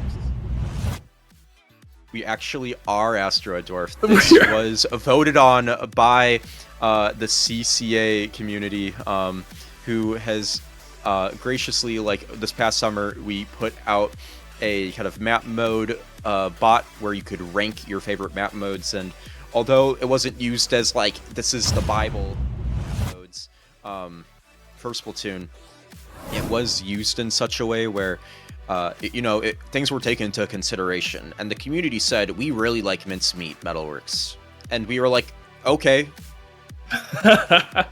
This sounds like somebody was running some propaganda in one of the schools and getting everyone to vote for Mincemeat Rainmaker. I think this is the first time this map mode has ever been run in a tournament. No, I think it may potentially, at least in a hot minute. But I mean, it's not the worst thing in the world. There are worse map modes, and there's, well, we're about to see how this plays out. Yeah, it could be Wahoo Tower. That's all I'm saying. Oh yeah, no, for sure. But I mean, starting out here, we do see that sword, that Splatana Stamper, flanking, getting a jump out just in time before they find themselves splatted, and the members of Crab and Go are looking to just go, and they're kind of doing something a little bit interesting here. They're trying to opt to stagger a little bit as the rest of the members of their team try to find just a position that they can really push up, and they kind of wanted to maybe push up right, but now they're opting for this left play, and although a bubble doesn't come out from that decaf, they do find themselves in a solid enough position for pushing up points on this map mode. But I mean, if you have that Rainmaker up on the top right bus, you are kind of putting it in a prime position for your opponent to just very quickly get a checkpoint, as we see WPI do so. Yeah, WPI wasting nothing. They had the cooler out, they had the Booyah Bomb out, they threw the Booyah Bomb on plat, get the Rainmaker on pedestal. It's like textbook how they move that Rainmaker to get the checkpoint on this map. And at this point, this is where it gets hard. It's not the first checkpoint, it's getting up this ramp. It's a gauntlet where you have to win fight after fight when the enemy team has high ground all around you. And it doesn't look like they're going to win that gauntlet today. Just the Slosher, and they're going to go down as well. That's a delayed wipe where Crab and Go is now going to be able to push. Let's see if they switch up their direction. It looks like they're still wanting to go, opting for this left side. This left side a lot more difficult, a lot more grates. Very difficult to get the Rainmaker across, and even your own teammates across, disregarding the Rainmaker. Often, a lot of people prefer to go to the right side rather than to the left. It has a lot more paintable ground, and it's a lot faster to go. But it does look like Crab and Go is going to switch it up and take that right side now, but the strikes come out and shut down the push, and that's a wipeout! Is that 4 kills from triple ink strikes? I mean, I think you might be right. At least that's what it looks like. But, I mean, WPI, I mean, they might have been on their back foot briefly there, but now they're looking to just keep running in with these points. They have the advantage on the score. If they can find this win, it's going to be game, set, and this Nautilus in particular from Crab and Go doing what they can and just hold down the line, trying to find picks with their team. They do work with that bucket to get a pick on the Flingzo roller, I believe, which is a key pick. The Carbon Deco, my mistake, but they're just doing what they can here to make sure that WPI can't get an easy KO.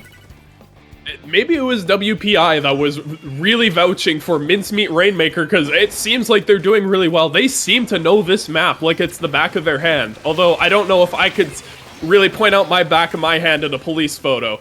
But once again, WPI taking control of mid. They have the Rainmaker ready to pick up at any time. Specials are being burned on the side of Crab and Go. Here goes the strikes, and like two people are down on the side of Crab and Go. It's time to pick up the Rainmaker and go.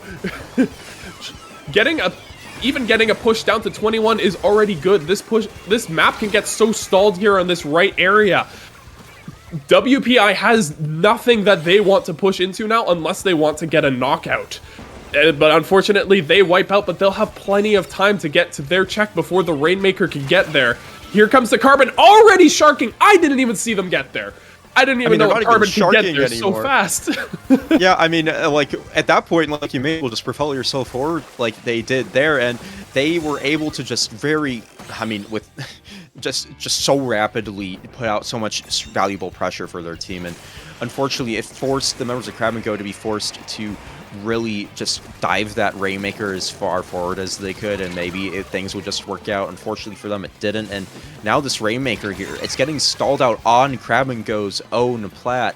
Not what you want to necessarily see if you're Crab and Go, but this Carbon Roller and the rest of the WPI team has just done a wonderful job at just really making Mincemeat Metalworks kind of their namesake map almost.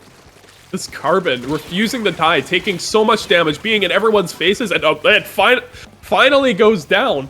But even still, it probably doesn't feel good because you're not getting a lot of space. Crab and Go is still, even though they're getting members of the other team down, WPI still keeps just jumping in and still keeps taking these strong positions and keeps sharking and keeps not letting them push the Rainmaker at all. And now the Zap is behind them, killing the Rainmaker, stalling out the game even further.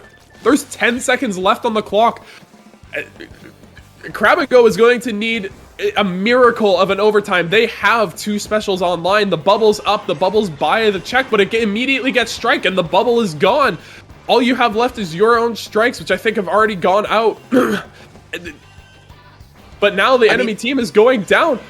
Crab and Go might have a chance of pushing the Rainmaker, but here comes the sword ready to drop on the Rainmaker, and there they go. We kind of just reached a point there, Astro, where like the members of Crab and Go were sort of forced to just make something happen with the Rainmaker, and I think that unfortunately against just all those different objects like the Booyah Bomb, like the sword, and everything else that WPI had in tow, it was too much. And I think that that just really shows the strengths of WPI here and this finals set here today of Qualifier 1. Both teams do a fantastic job, of course. Like, this set was so insanely close once we got past those first 2 games and both teams had their footing clearly.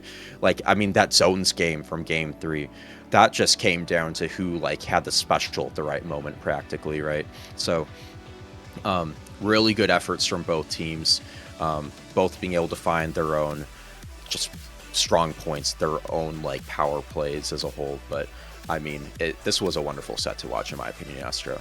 Yeah, even though the score is 3-1, each team showed times where they were very dominant over the other team.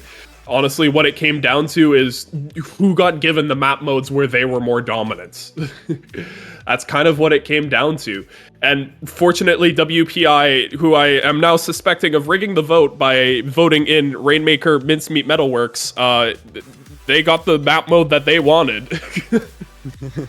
Maybe a little bit, maybe not. We'll see. But I mean, it's definitely fun to see like some like little shakeups right to map lists. I think that every now and then things become just a little bit old. It's like, okay, we're going to like Mako zones. It's like, I love Mako zones, but it like maybe we could have something a little bit more fun thrown in there. So definitely still a good effort from both teams. I think both of them showed that they had their own strengths that they could utilize on Mincemeat Metalworks. For instance, like the Carbon Roller did an excellent job of just being able to cross that Greats Bridge of the team of Crab and Go and just really make themselves a strong presence that you kind of really struggle to keep track of. But on the side of Crab and Go, you also had players like that Decaf who were able to just constantly put themselves in strong positions for their team and help the team find their footing too when things were getting a little bit dicey.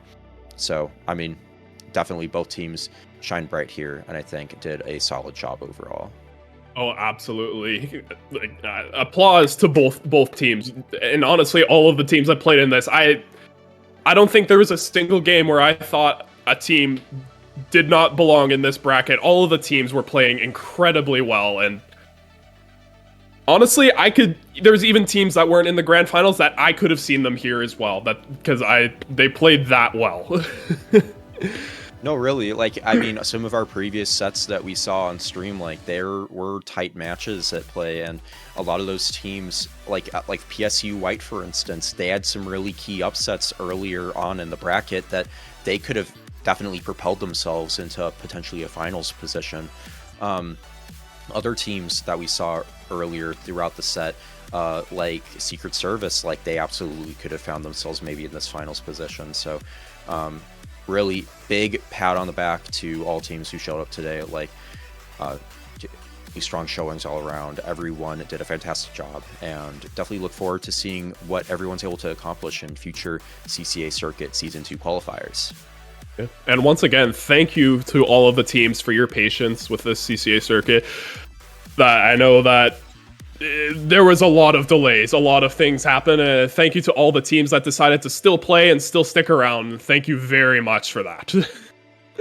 Yeah, definitely appreciate everyone's patience, but you know, we already are past finals. It was a good showing overall, and definitely happy that everyone could participate and whatnot. So I think we're going to close off roughly just about at that, Astro Dwarf. Where can the good people find you? The good people of the audience can find me on YouTube at youtube.com/@astro_dwarf. And where can they find you, Omazen? Yeah, y'all can find me here at the CCA, but also on Blue Sky at omazen.broadcast.beep.com. And you can also find me at Twitter, omazen_monkey. So you'll be able to keep up with a lot of CCA action, of course, throughout the official CCA channels. Definitely stay tuned for new news and also just what is going to be coming up with a lot of the qualifiers. So that's about it from all of us. Also, a huge thank you to IPL for hosting us today through Qualifier 1 as a part of our Division 2 segment. And yeah, that's going to do it for today. Thank you all for watching, and we'll see you all later.